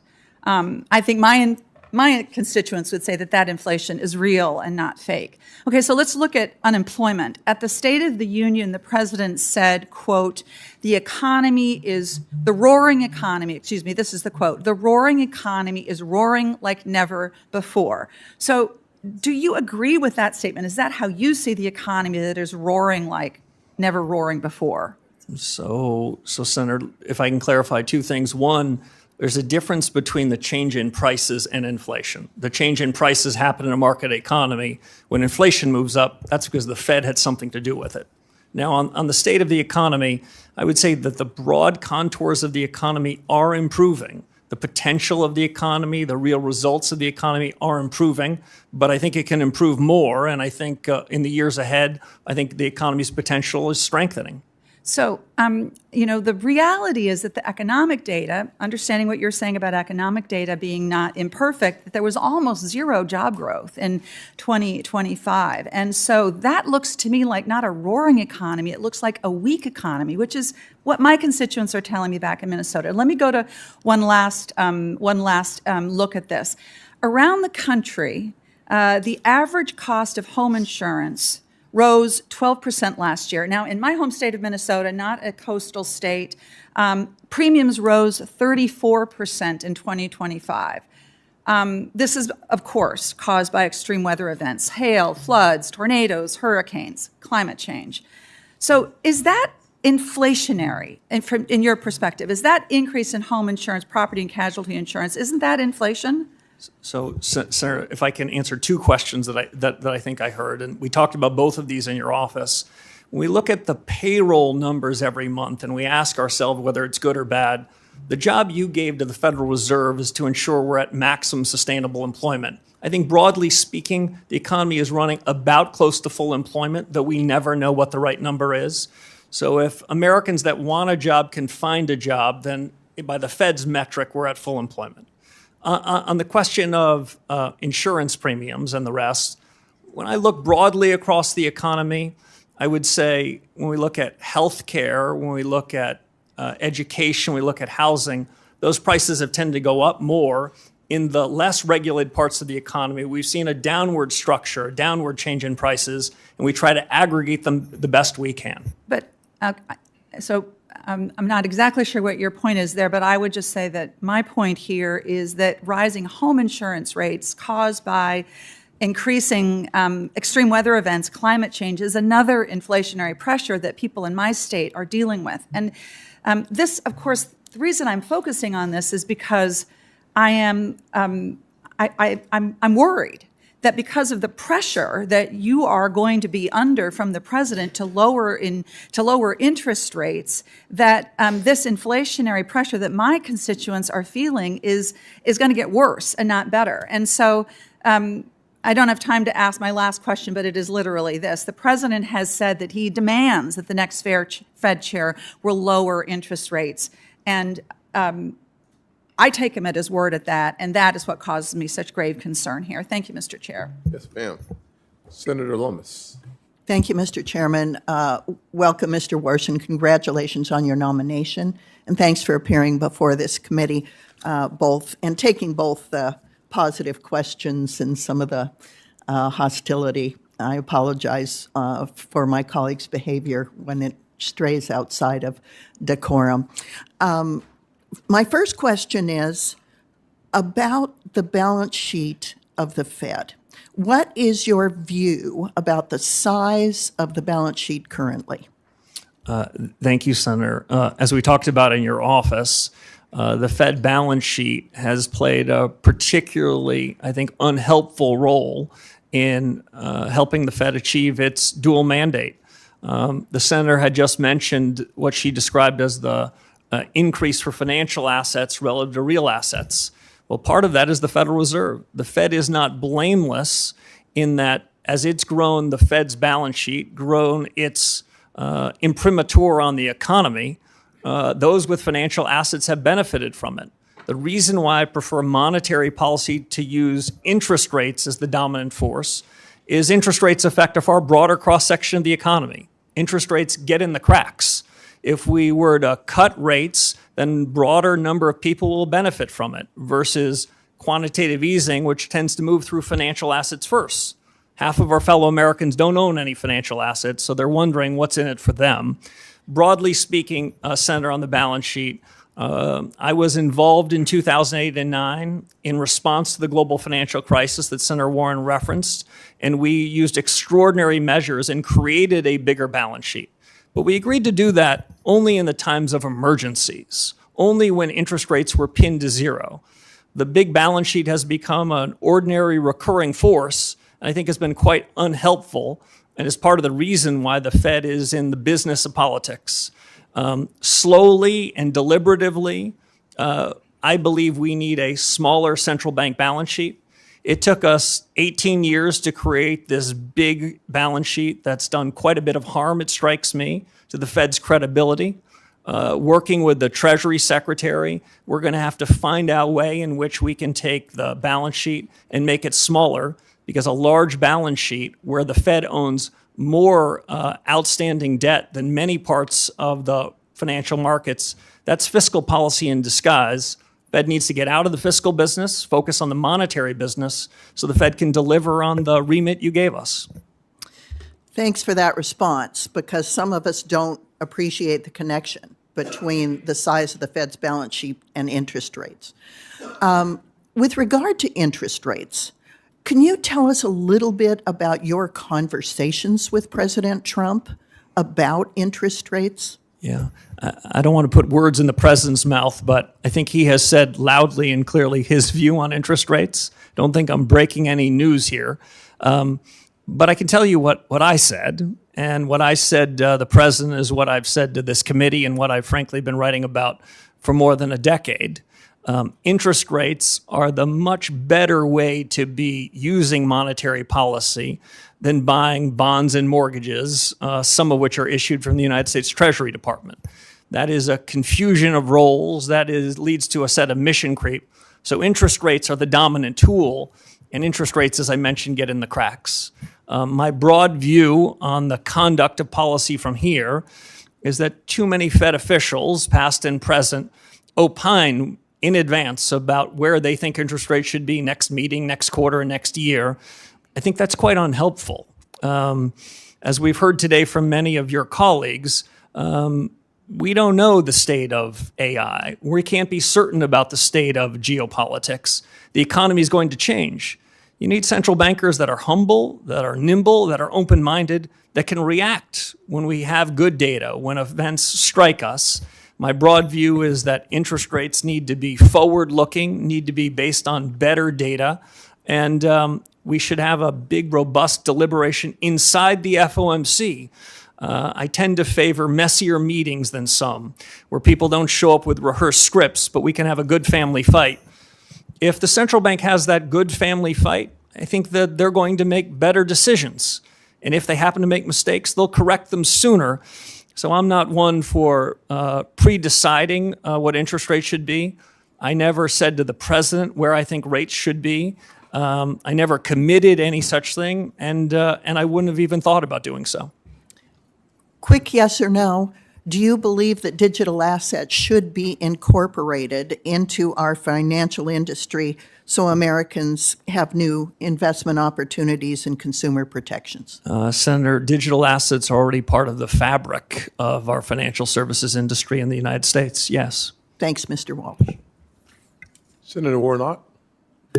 Thank you, Brother Chair. Mr. Warsh, congratulations on your nomination, and I appreciated our time together in my office a few weeks ago.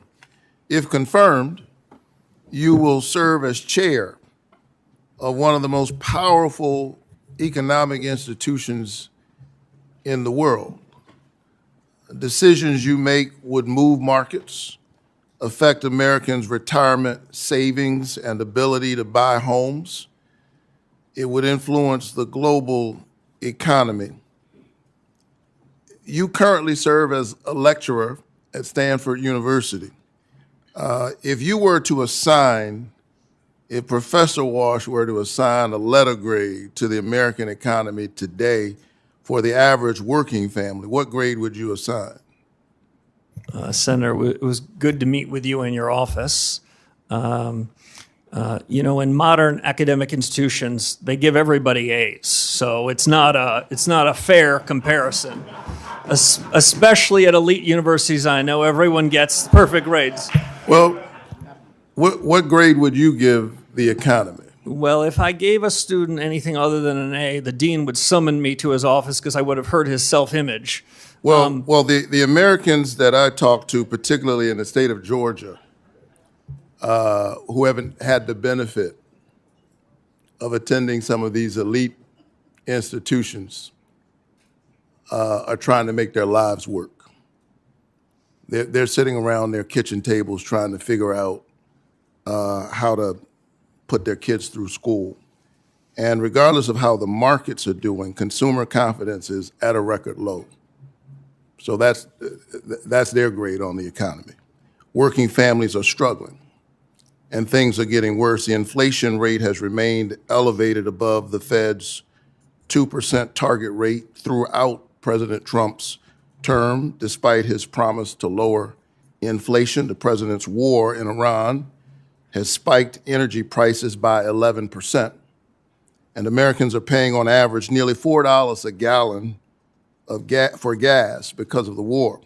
We've lost nearly 90,000 manufacturing jobs since President Trump took office. He promised us a manufacturing boom. We've lost 90,000 manufacturing jobs. And Americans already dealing with high prices paid $1,000 more per household in 2025 as a direct result of President Trump's illegal tariffs, which he remains committed to in spite of the Supreme Court decision. He does even better than this practice of these institutions. When asked what grade he would give the economy, he said an A, and then he thought about it and said, no, actually A+++. And as I thought about his answer, I was wondering who was he talking about? Who is it an A+ for? Certainly not the ordinary working class Georgians that I'm fighting for every single day. Maybe the people closest to him. But I'm hard pressed to think that folks across the state of Georgia who are looking at their grocery bill, looking at their gas bill, looking at the $1,000 that they've had to pay would give the economy an A++. What are your thoughts? Senator, thank you. If the Fed were to execute on a series of policy reforms, then I believe the economy can be stronger. I believe inflation can be lower, and I believe real take-home pay can be higher. I think the Fed is not blameless for the divergence you described between those that have financial assets and those that don't. Had the balance sheet not been brought from the $800 billion level when I showed up at the Fed in 2006 to an order of magnitude higher, if the Fed had kept a smaller balance sheet, the way the senator I just talked about a few moments ago, I think interest rates could be lower, inflation could be better, and the economy could be stronger. Yeah, you discussed your theory of the case with me in that regard. But I think you would agree that the recognition, I think implicit in your testimony is the recognition that this is not a A++ economy. In your economy, in your testimony, you note the importance of price stability and correctly note that inflation means people lose purchasing power, particularly harming low-income folks. But I also noticed your testimony did not really discuss the Fed's other mandate, and that's to maximize employment. Inflation is critically important, but if you don't have a job, you're in trouble. Do you view the Fed's mandate for maximizing employment as equally important to its price stability mandate? And are you concerned about weak job growth numbers? Before the nominee answers the question, the senator from the elite university, Morehouse, is out of time. So I appreciate the question, but we will have the answer submitted for the record. I know you wanted to attend Morehouse College. I'm sorry. Everybody wants to attend Morehouse, by the way, but I am a Charleston Southern Buck. I appreciate it. Very happy about that. He couldn't get into Charleston Southern, but it's good you got in somewhere. This is good. If you can't get into Morehouse, go to Stanford. Everybody's got jokes up here, so we'll go to Senator Britt. Thank you, Mr. Chairman. Before I get started, I want to emphasize that transparency and accountability at the Fed are absolutely vital. The American people need to have trust in our government. We need to have trust in our government agencies, and that includes transparency and accountability at the Fed. So when we're talking about billions of dollars being spent on renovations, it's absolutely appropriate for Congress to ask questions. And it is absolutely appropriate for Congress to get answers. We need to understand where this substantial amount of money has gone, and we need to ensure that every institution, including the Fed, is always making decisions that are in the best interest of the American people. And so I urge everyone involved to make sure that any outstanding questions on this matter come to fruition so that we can get answers and move on and have a smooth and timely transition and a confirmation process, of which I want to say congratulations on both your nomination, your willingness to be here today, and I also want to say that to your family. I think a lot of people miss the fact that when any of us step up to serve, that it's not just you, your family that goes through so much.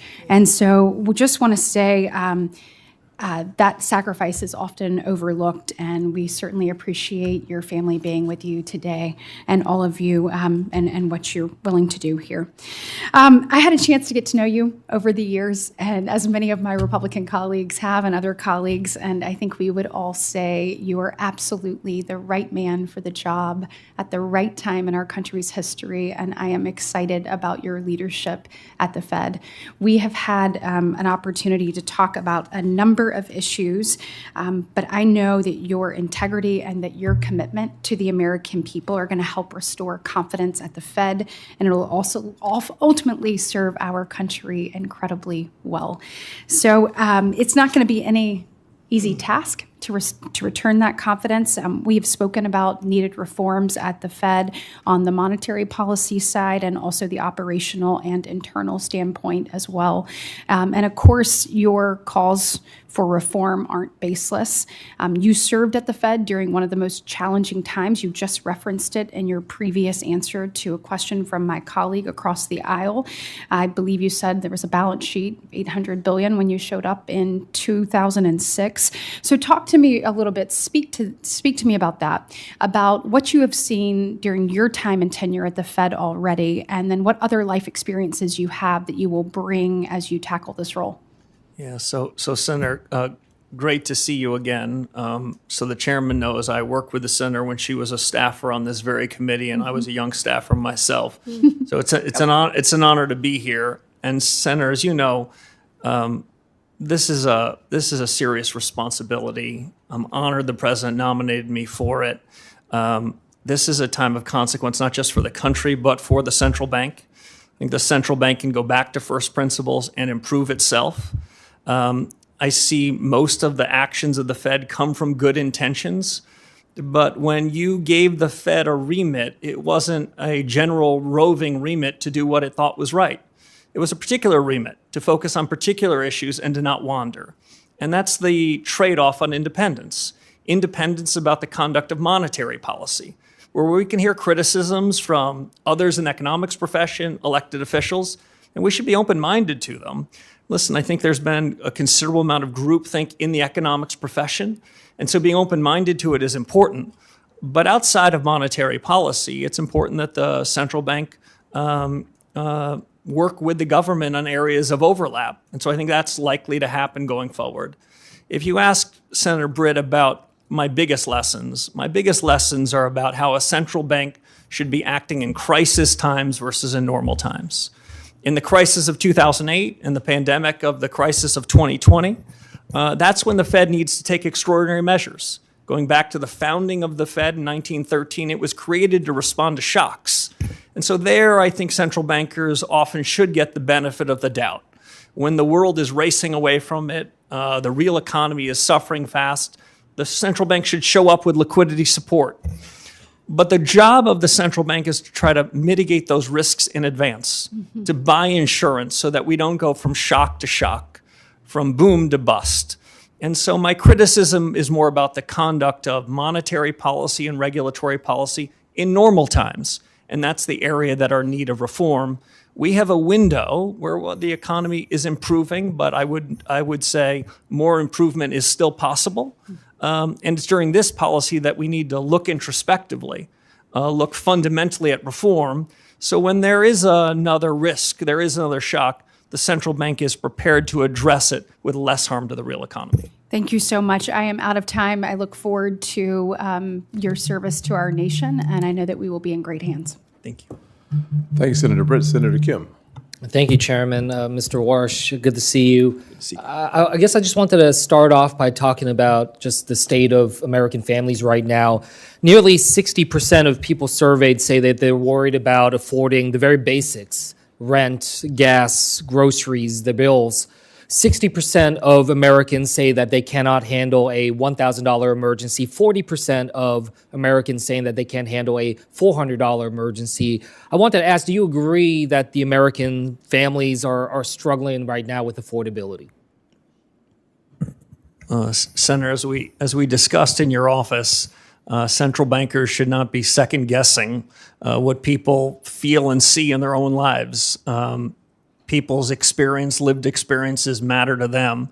What I can say is the central bank has some responsibility for the things that you've described, and that the legacy of inflation, what I think is the biggest economic policy error in 40 or 50 years, happened just a few years ago, and we're still living with the remnants of it. I think inflation is less problematic than it was a couple of years ago, but I would not. But the problem of affordability continues, though. That sounds right, right? Yeah. Because I'll be honest with you. When I hear, I heard 2 months ago President Trump say, he said, "quote What word have you not heard over the last 2 weeks? Affordability, because I've won. I've won affordability." It sounds like you would disagree with that assessment that the fight for affordability for American families is over. So I think the trend is going in the right direction. But we still have more work to do. Well, the way I would describe it, Senator, is the cumulative increase in prices starting in early 2020 till now is between 25 and 35%. So I understand what hardworking Americans say. It's still a struggle. That's a legacy of a past policy error. One thing that you talked about before is about just the real cost that families are facing right now. And I appreciate that you were pushing back on that comment that the president had about calling the energy prices and the fuel price increases that we're having fake inflation, because right now Americans have paid more than $8.4 billion more in gas during the first month of this war. Fertilizer, 70% of respondents to the Farm Bureau survey said that fertilizer is unable to be afforded right now, just given the price increases. Are you concerned that there could be real long-term effects of this war in Iran, especially if we're continuing to see these challenges when it comes to fuel and fertilizer? Senator, if my reform agenda, if confirmed, stands for anything, it's for the central bank, especially the Fed chairman, to stay in its lane. I know that, but you also I wouldn't want to wander outside of it. I'm happy. But you're also charged with forecasting in terms of understanding where our economy is going. So does an impact of that magnitude rise to something that the Fed should keep an eye on and be concerned about? The Fed should have an open mind towards all sorts of data, but the things that central banks can affect are things that are not one-off in nature, but are persistent and find their way into the generalized price level. And that's something I wanted to ask you about that, because you talked about a fundamental policy change when it comes to the Fed. And I guess I wanted to just get a little bit more clarity on that. Senator Lummis mentioned about the balance sheet and the concern you have about that. What level do you think the balance should be at? If it's $6.7 trillion now, where do you think the goal is in your mind? So I haven't fixed a particular number, but any changes, Senator, in the balance sheet would be part of a public discussion, debated rigorously. And if and when the central bank comes to a judgment about a new balance sheet policy, which I hope the central bank would, it would be described well in advance. As I mentioned, it took 18 years to create this balance sheet problem, and we won't be able to fix it in 18 minutes. And so that's why I think deliberation here is important. But it suffices to say it should be smaller, and at least as important, it should not be holding long-term Treasury assets as if it's the fiscal authority. That's when it gets into politics. I appreciate you saying that it's important to be able to have that public discussion. I mean, one thing that's come up as I've been engaged with different experts is concern about rapid reduction. If you are moving in that speed, that it could generate a number of concerns, including upward pressure on long-term interest rates. So I guess I just wanted to check, do you share that concern? You know, as you are thinking about how to reduce it, do you also understand, though, that there are concerns about rapid reduction in the speed with which you're trying to go down? Yes, Senator, and that kind of regime change would have to be deliberate, well orchestrated, well choreographed, and well described so that unnecessary upset are not done to financial markets as we go to a policy regime change much more focused on interest rates. With that, I'll yield back. Thank you, sir. Senator Ricketts. Thank you, Mr. Chairman. Thank you, Mr. Warsh. It was great to see you in my office. Thanks for coming by. I want to continue to talk about inflation because it is something that is incredibly important. I think you share the view that inflation is a silent tax on American households. Is that accurate? Senator, it's accurate. It's the most regressive tax that anyone in Washington could come up with. If you were trying to do the most harm to the least well-off among us, inflation would be the way to do it. Yeah, and my colleagues on the other side of the aisle have been talking about that. And I note, at least I don't recall, that they ever talked about that during the Biden administration. Because it was during the Biden administration that we saw this record inflation, this 40-year-old high inflation. And yet my Democrat colleagues were silent about it back then. Now they want to talk about it. But of course, American households were hurting back then as well. Inflation was caused by President Biden's reckless policies and reckless spending. Let's look at ARPA, a partisan bill that was passed by the Democrats, which cost taxpayers $1.9 trillion. When ARPA was passed in March of 2021, inflation was at 2.6%. Inflation quickly accelerated. It was over 5% by May, June, and July, and by the end of the year, December, it was 7%. Does federal government spending have anything to do with inflation, Mr. Warsh? Senator, as we talked about in your office, my view of inflation is a bit different from some. I don't think inflation comes about when the economy grows too much or hardworking Americans get an increase in their wages.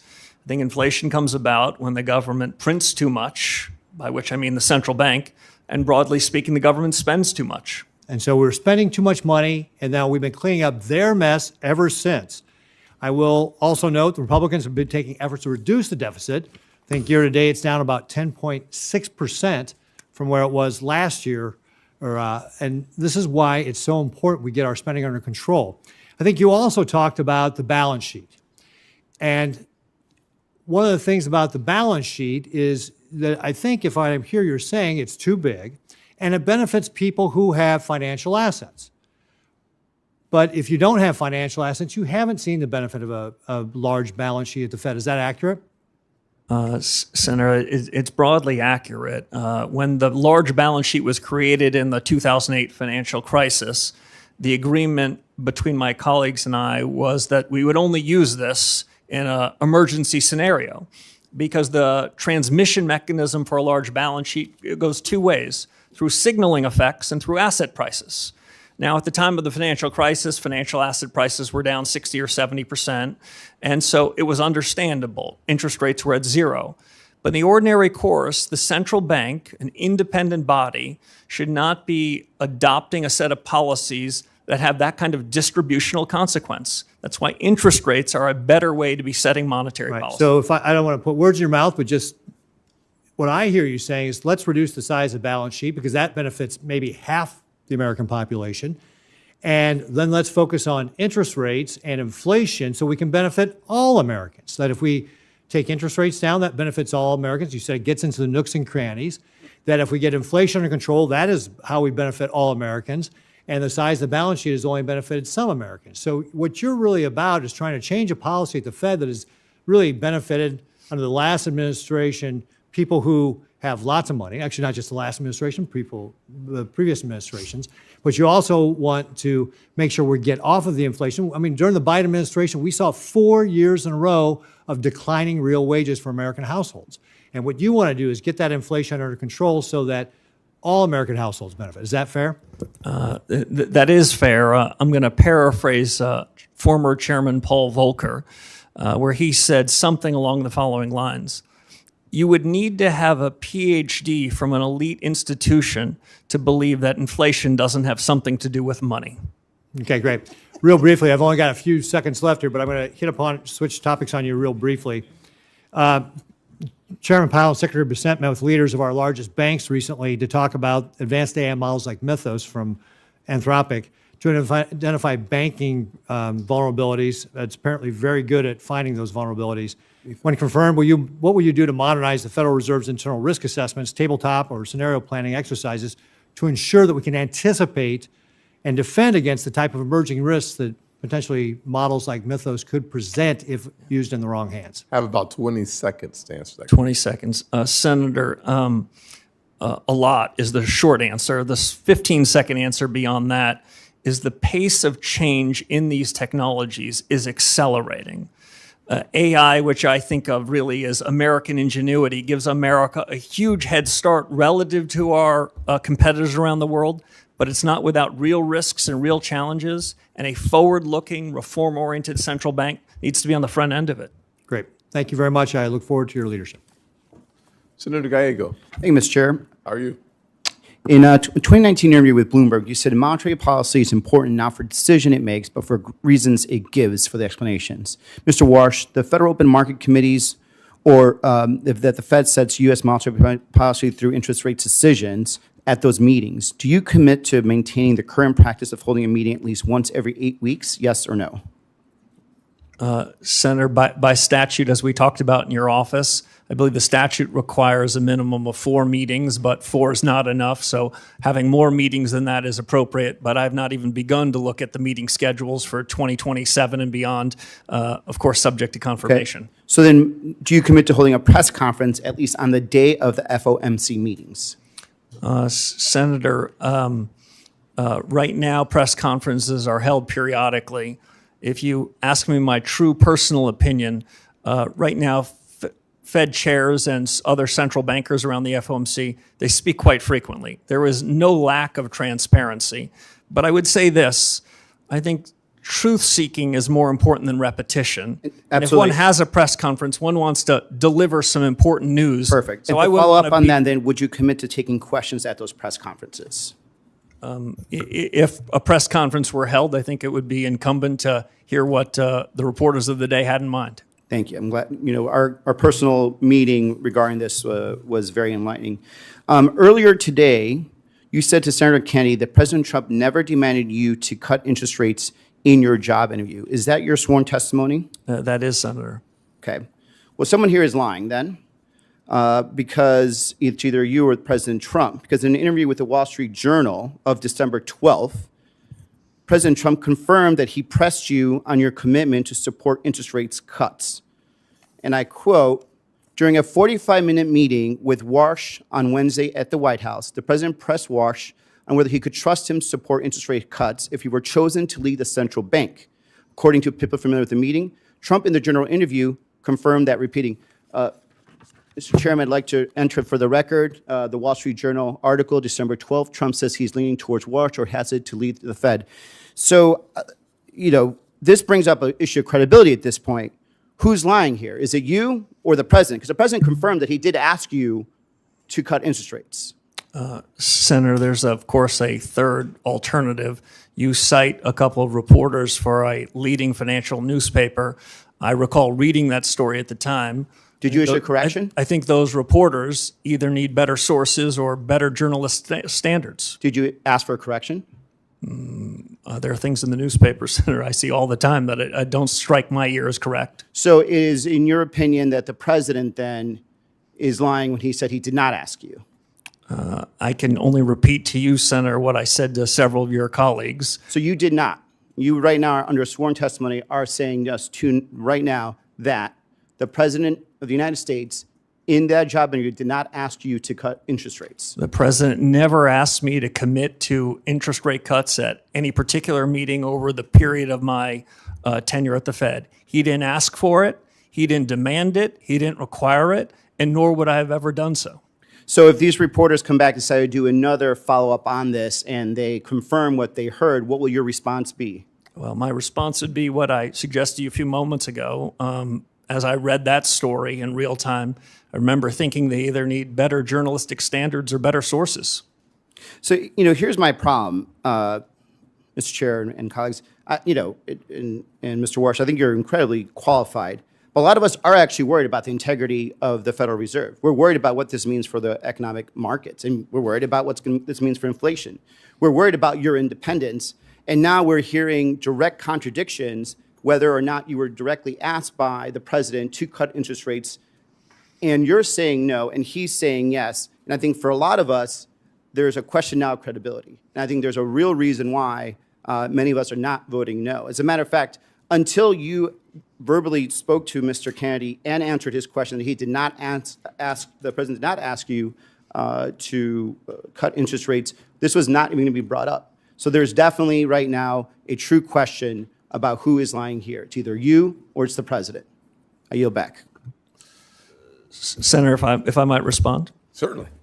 Thank you. I take my responsibility to be an independent leader of the Federal Reserve very seriously, if confirmed by this body. I take the integrity of the office and my personal integrity very seriously. And I stand by every word I said. The president never asked me to commit to any such thing, nor would I ever do so. Mr. Banks. No, sir. Thank you, Mr. Chairman. Governor Warsh, congrats on your nomination. As we spoke about during our meeting in my office, I strongly support your nomination and look forward to voting for you to be the next chairman of the Federal Reserve, and it can't happen soon enough. One policy area that we strongly agree on is the threat that China poses to America's economy. In fact, you've written publicly that China is deliberately positioning its financial system to rival U.S. leadership and actively working to elevate its currency on the global stage. Can you talk for a minute about how the Federal Reserve reinforces the strength of the U.S. dollar as the world's reserve currency in the face of that challenge? Sure. Senator, it's great to see you again. We talked about some of these issues of the G2 rivalry, the rivalry between the U.S. and China in your office. If confirmed as chairman of the Federal Reserve, I will then have to say that it's the Treasury Secretary's business to talk about the dollar. It's the Fed chairman's business to talk about interest rates. But I think I can say this quite comfortably.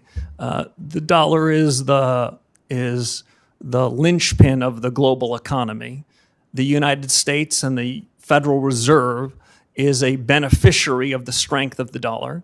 The U.S. financial system is the most important financial system in the world, and the central bank's been charged with really important responsibilities in overseeing it and supervising it. There are risks to the U.S. position in the world, including economic. The economic statecraft agenda led by Secretary Bessent and Secretary Rubio is an important one. On that, the Fed will play a supporting role in ensuring that the financial system is as safe as it can be, and work with them, because it's outside of the conduct of monetary policy, to ensure the U.S. is on its front foot and in a position of strength during this period of rivalry between the U.S. and another nation around the world. What are some of those? I understand the role of the Treasury Department versus the Fed, but what are the most important steps that the Fed can take to reinforce confidence in the U.S. dollar? Deliver stable prices, Senator. Deliver an economy that improves from here even further, where real take-home pay moves up, where inflation falls, and the U.S. economic growth potential is the best in the world. I mentioned earlier, Senator, something that I really do believe. AI is a testament to American ingenuity. The United States is the best positioned country in the world to take advantage of it so that the U.S. economy, U.S. workers benefit from it.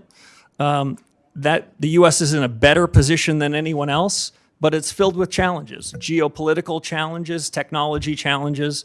So the sooner that we can hit the ground running on reform agenda, the better. You wrote in an op-ed in 2021 in the Wall Street Journal that I recommend everyone reads. It's one of the reasons that I wholeheartedly support you, because of it says a lot about you in this op-ed. But you talked about how the PRC is actively promoting its digital yuan currency with the explicit goal of creating an alternative payment system that sidesteps U.S. sanctions. You've been very clear that China's not playing by the rules. China is buying over 80% of Iran's sanctioned oil in Chinese currency through Chinese banks, completely outside SWIFT. The Iranian government says it is charging ships to transit the Strait of Hormuz and collects payments via crypto and Chinese currency. What tools does the Federal Reserve have to defend the dollar's role as countries route payments through the Chinese financial systems to do business with Iran and other adversaries? Yeah, Senator, thank you. As we talked about before, monetary policy is independent. But outside of monetary policy, the Federal Reserve can be working hand in hand with the rest of the government. The Federal Reserve is independent inside of government, not independent of government. What the U.S. can do with respect to the dollar is have a more robust payment system. The Fed has a number of payment systems that most financial participants in the world use. I would say they all are in need of substantial reform. There's a system called Fed Now, which some describe as Fed Yesterday. There's a series of new technologies that the Fed needs to oversee and needs to architect so that the payment system in the U.S. is the safest, most efficient, most capable in the world.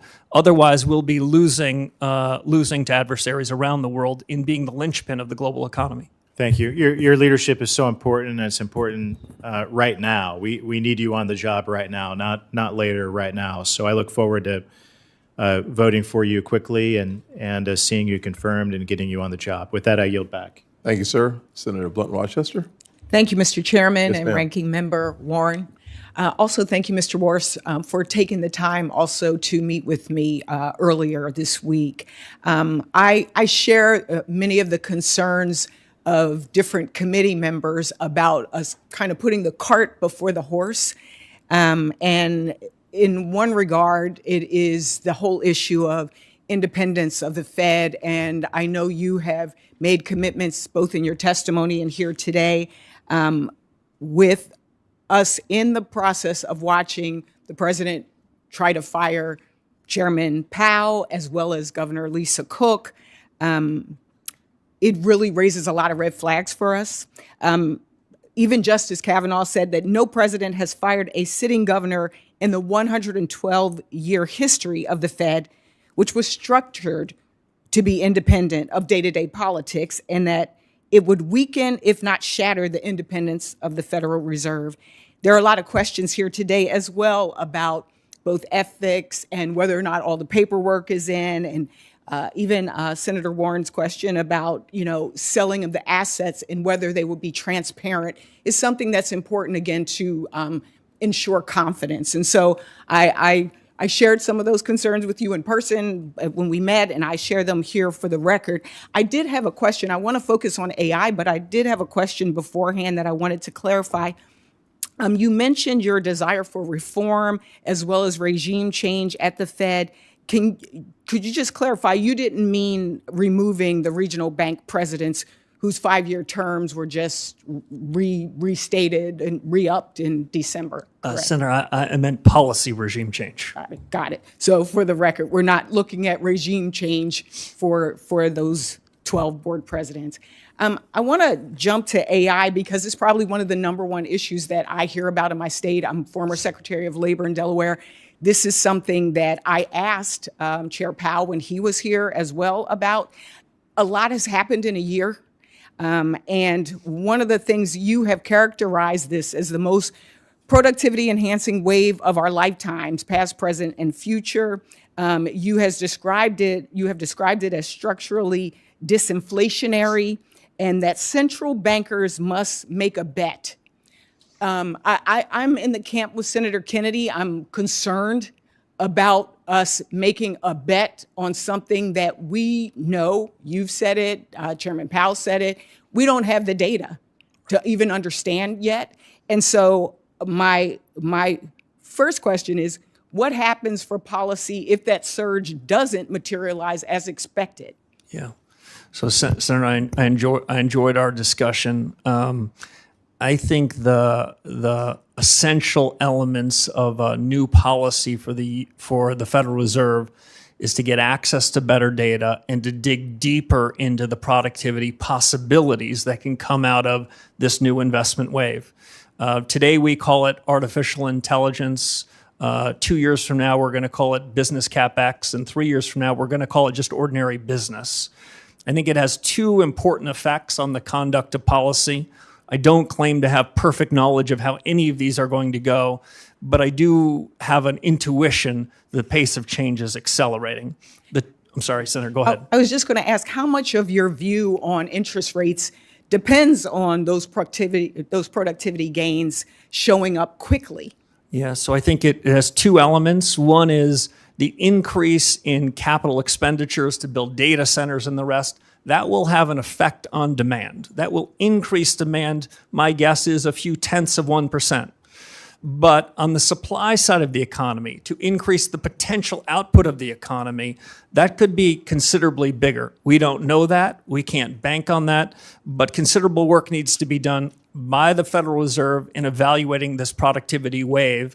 As I said before, monetary policy works with long and variable lags. So you have to make some informed judgments. And unlike other people in office, if the judgments are wrong, you've got to call the flag on yourself and correct them. Well, I think there's been a lot of conversation here about concerns that in your record, in your history, you have been hawkish on inflation rates and keeping them low. And now we're looking at AI. What I don't want to see is us use AI as an excuse on it. And in our conversation, I also talked about the fact that I know Wall Street is going to be okay, but who we're concerned about as well is Main Street. Yeah. Thank you. I yield back. Thank you, Senator. Senator Kramer, you are recognized. Thank you, Mr. Chairman. Thank you, Mr. Warsh, for being here. Thanks for stepping in the gap. Thank you. In fact, I'm a little bit curious as to why you even want to do this. I'm thinking, I don't know. I don't know. Anyway, congratulations on the choice. By the way, with regard to independence, real quickly, I find it curious. In fact, I've often found curious that people expect somebody who's appointed by an elected official has to be confirmed by 100 other elected officials would somehow not have a philosophy.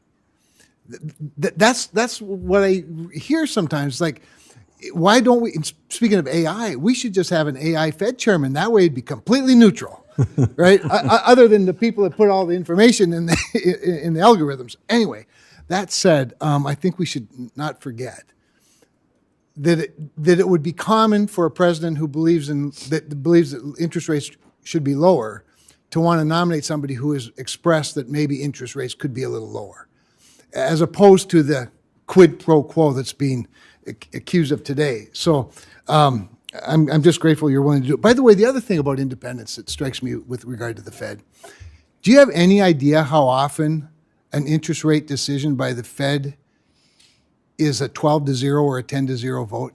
Do you have a sense of it? I do, Senator. I'd say over the last 15 years, decisions have been unanimous or near unanimous. As I said to one of your colleagues earlier, I prefer clean memos and messier meetings, and there's nothing wrong with a divergence of opinion. These are very hard calls. Thank you. I don't know when diversity became a bad thing in a room of thinkers, particularly with staggered terms. The other thing, none of this was in my mind that long ago, but the other thing that strikes me is you do have a lot of experience. This is your 20th anniversary, or at least your second anniversary. Have your have your thoughts changed much or evolved over those 20 years of experience in various categories, areas, not to mention your research and your intellectual and academic writings? I mean, have you evolved a little bit? Absolutely. I'll make 3 points if I can. One is it is essential for the chair of this organization to be open-minded to new ideas. The world is moving fast. The mistake that's common in the economics profession, which Secretary Schultz once described to me when I was telling him that I was thinking about pursuing further studies, he said, it's fine to get a PhD, but make sure that's not the last day you were learning. Too many people in the profession go back to what they learned 30 or 40 years ago. We've got to be open-minded. The world's changing and the facts are changing. To the characterization I heard from some of your colleagues about did my opinions change, my opinions change when the facts change. When interest rates are at zero and the balance sheet is growing and the economy is booming, well, relative to that, I will say I sounded hawkish. In 2018, when the Federal Reserve pushed to raise rates into a financial market meltdown and economic weakening, I said that was a mistake. That was dovish. I expect to have a divergence of views based on the facts on the ground. And if I could just answer one other question you asked about why I want to do this job, I would say I've lived the American dream. I've been the luckiest, most blessed, fortunate person with the greatest teachers. I was a kid from upstate New York in public schools, and I had an opportunity to serve after 9/11. I was walking with a friend of mine who happens to be in this room away from a building near the site of the tragedy. I was walking up Fifth Avenue, and I thought to myself, what am I doing? And so I committed myself to public service then. I did 10 and a half years of public service. I've been grateful for 15 years in the private sector where I've been able to practice my discipline, think anew about things, and the call to service struck again. I'm honored to serve if this body will confirm me. Excellent. You know, I do find it curious that so many people seem to be hung up on the fact that you've been successful even while doing in between bouts of public service, probably a better way to put it. I'm not wealthy, never have been wealthy, and I'm not sure I have much potential to be wealthy, but I have nothing against people who are. That said, real quickly, I do want to talk a little bit about debanking. That has been talked about a whole lot, but speaking of institutions that are dug in, I think there's out of the 22,000 people, there are a lot of them that sort of still believe that reputational risk should be a factor, that reputational risk could be based on out of favor industries. Can you give me a sense of how you plan to attack that, if you will? Politics have no place, not just in monetary policy, but in supervision and regulation. Yes. If central bankers should stand for anything, it's to resist fads, resist trends, call balls and strikes. That's exactly what I would intend to do. I lean hard yes, Mr. Chairman. Thank you, sir. Senator Alsobrooks. Thank you. Good afternoon, Mr. Warsh. And thank you for meeting with me last week. In August of 2025, President Trump tried to fire Fed Governor Lisa Cook for unsubstantiated allegations widely believed to be politically motivated. Thankfully, both a federal district court and the D.C. Circuit Court of Appeals ruled in favor of Governor Cook, preventing her from being fired while the investigation proceeds. This is a landmark test for independence. Now, Supreme Court Justice Brett Kavanaugh said allowing Cook's firing to go forward would weaken, if not shatter, the independence of the Federal Reserve. So I would like to ask you, will you commit to defending Governor Cook's tenure as Chairman Powell has done? Senator, it was a pleasure to meet you in your office and spend time with you. As I said to you then, I'll repeat here to the broader committee. If I stand for anything, it's the Fed should stay in its lane. As I understand that matter, it's pending before the United States Supreme Court. I think it's inappropriate for me to weigh in on that, especially because in the event that I am confirmed, I could be a party to that matter. Well, I disagree with Mr. Warsh. I disagree with you. This is your future colleague who was confirmed by both this committee and this Senate to serve her country. Chairman Powell has defended her tenure, and your answer to this is you will not defend her. Is that correct? No, Senator, that's not my answer. My answer is there's a pending case before the Supreme Court, the results of which I think we're going to hear about soon. If confirmed by this body, I will follow the Constitution, the Supreme Court law, and the best of the Fed's tradition. Well, let me ask you this then. Do you agree or disagree with Justice Kavanaugh on the Supreme Court, who said that her firing would weaken, if not shatter, the Fed's independence? Do you agree with Justice Kavanaugh? So I took a constitutional law class, but I wouldn't say I'm worthy of being a Supreme Court justice. What I can say is Fed independence means everything to me. And it means, and that's exactly what I would try to do if I'm confirmed. Well, I'd like to move on to the criminal investigation of Chairman Powell. The Trump administration could have taken many off-ramps to end what is a ridiculous exercise. Instead, they have doubled down. U.S. Attorney for the District of Columbia, Jeanine Pirro, sent prosecutors to the Fed last week to continue this circus, and they were turned away. Chairman Powell has said that the administration's investigation is not about any testimony or the renovations of a building, calling these arguments pretext, and he said that the threat of criminal charges is a consequence of the Federal Reserve setting interest rates based on its best assessment of what will serve the public rather than following the preferences of the president. So do you dispute Chairman Powell's assertion that the investigations are pretext for policy disagreements? Senator, as I said with respect to the other case, this is also pending before the courts. I have a ton of confidence in the court's ability to make a final resolution. I'd abide by any judgment of the courts and would follow that judgment and the best of the Fed's It's traditions. difficult. Let me just ask you another question instead. Just a few days ago, bless his heart, President Trump called Chairman Powell a stubborn, incompetent person who he said suffers from Trump derangement syndrome. Now, can you say before this committee that you disagree with this characterization? Yeah, my disagreements with Chairman Powell are about policy, not about personality or personnel.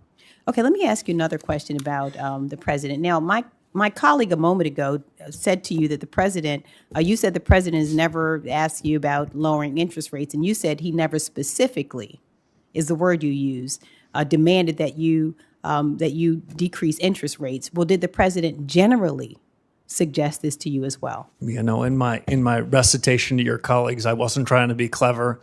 The president never generally or specifically instructed me, suggested I should commit to any interest rate path whatsoever. Okay, let me go to another point.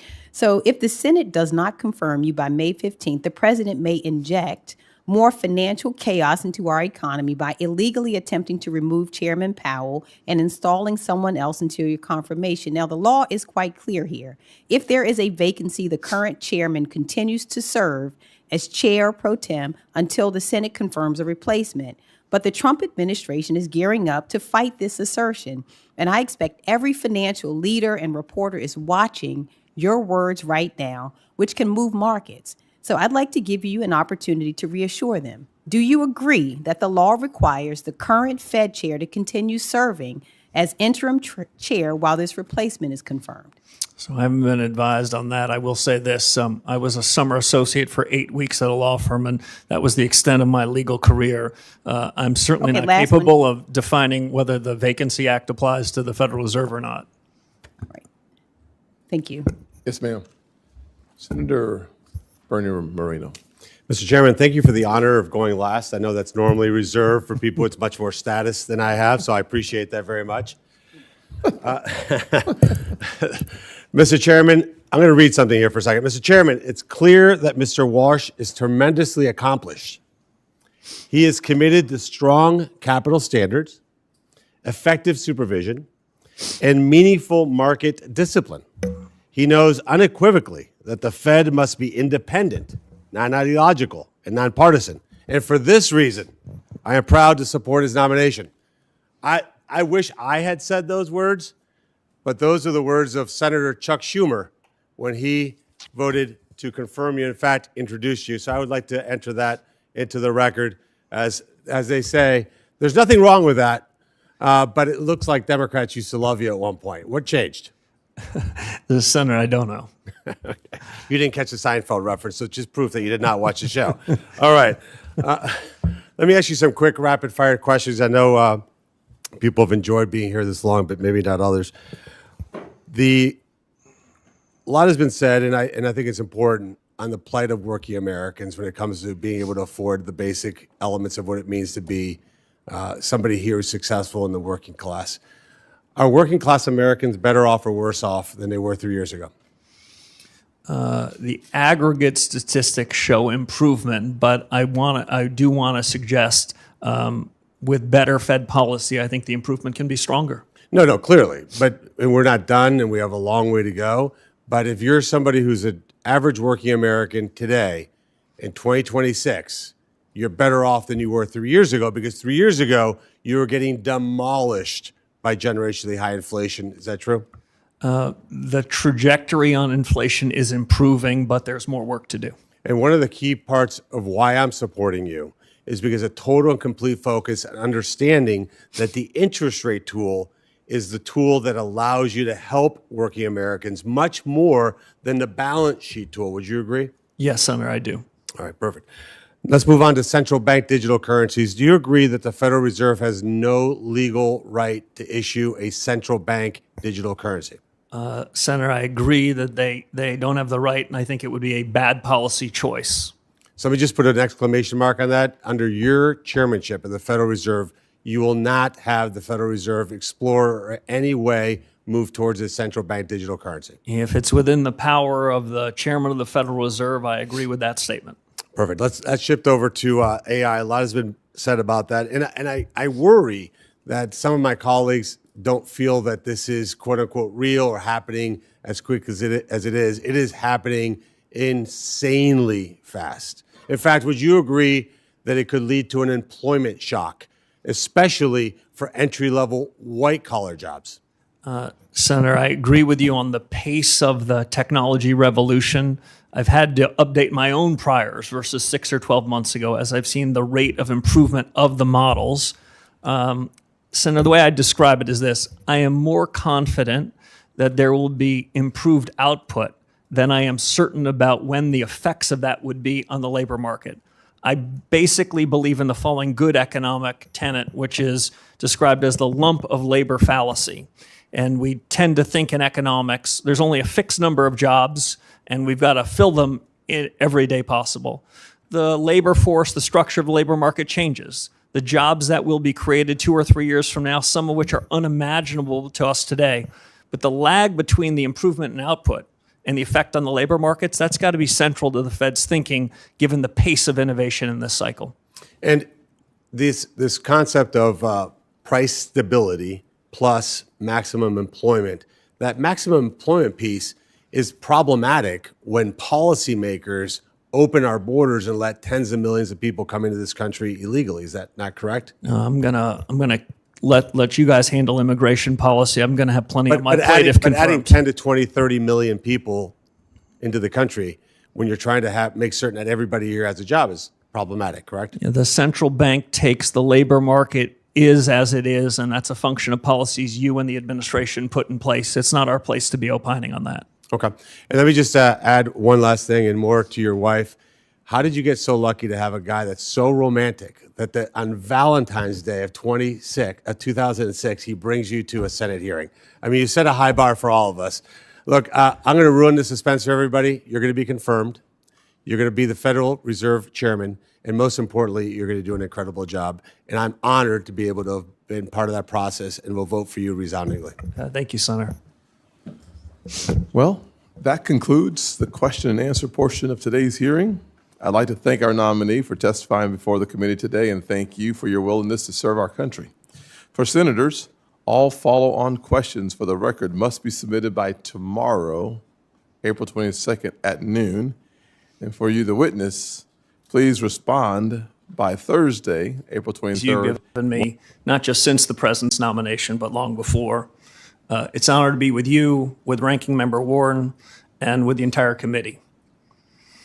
I'm deeply grateful to President Trump for asking me to take on this public trust, because that's what it is, a public trust.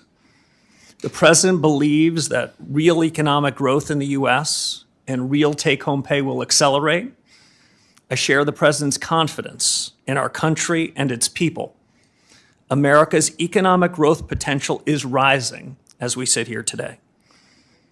I'm also especially happy that my wife Jane is here. She's been with me for many of the most important moments in my life,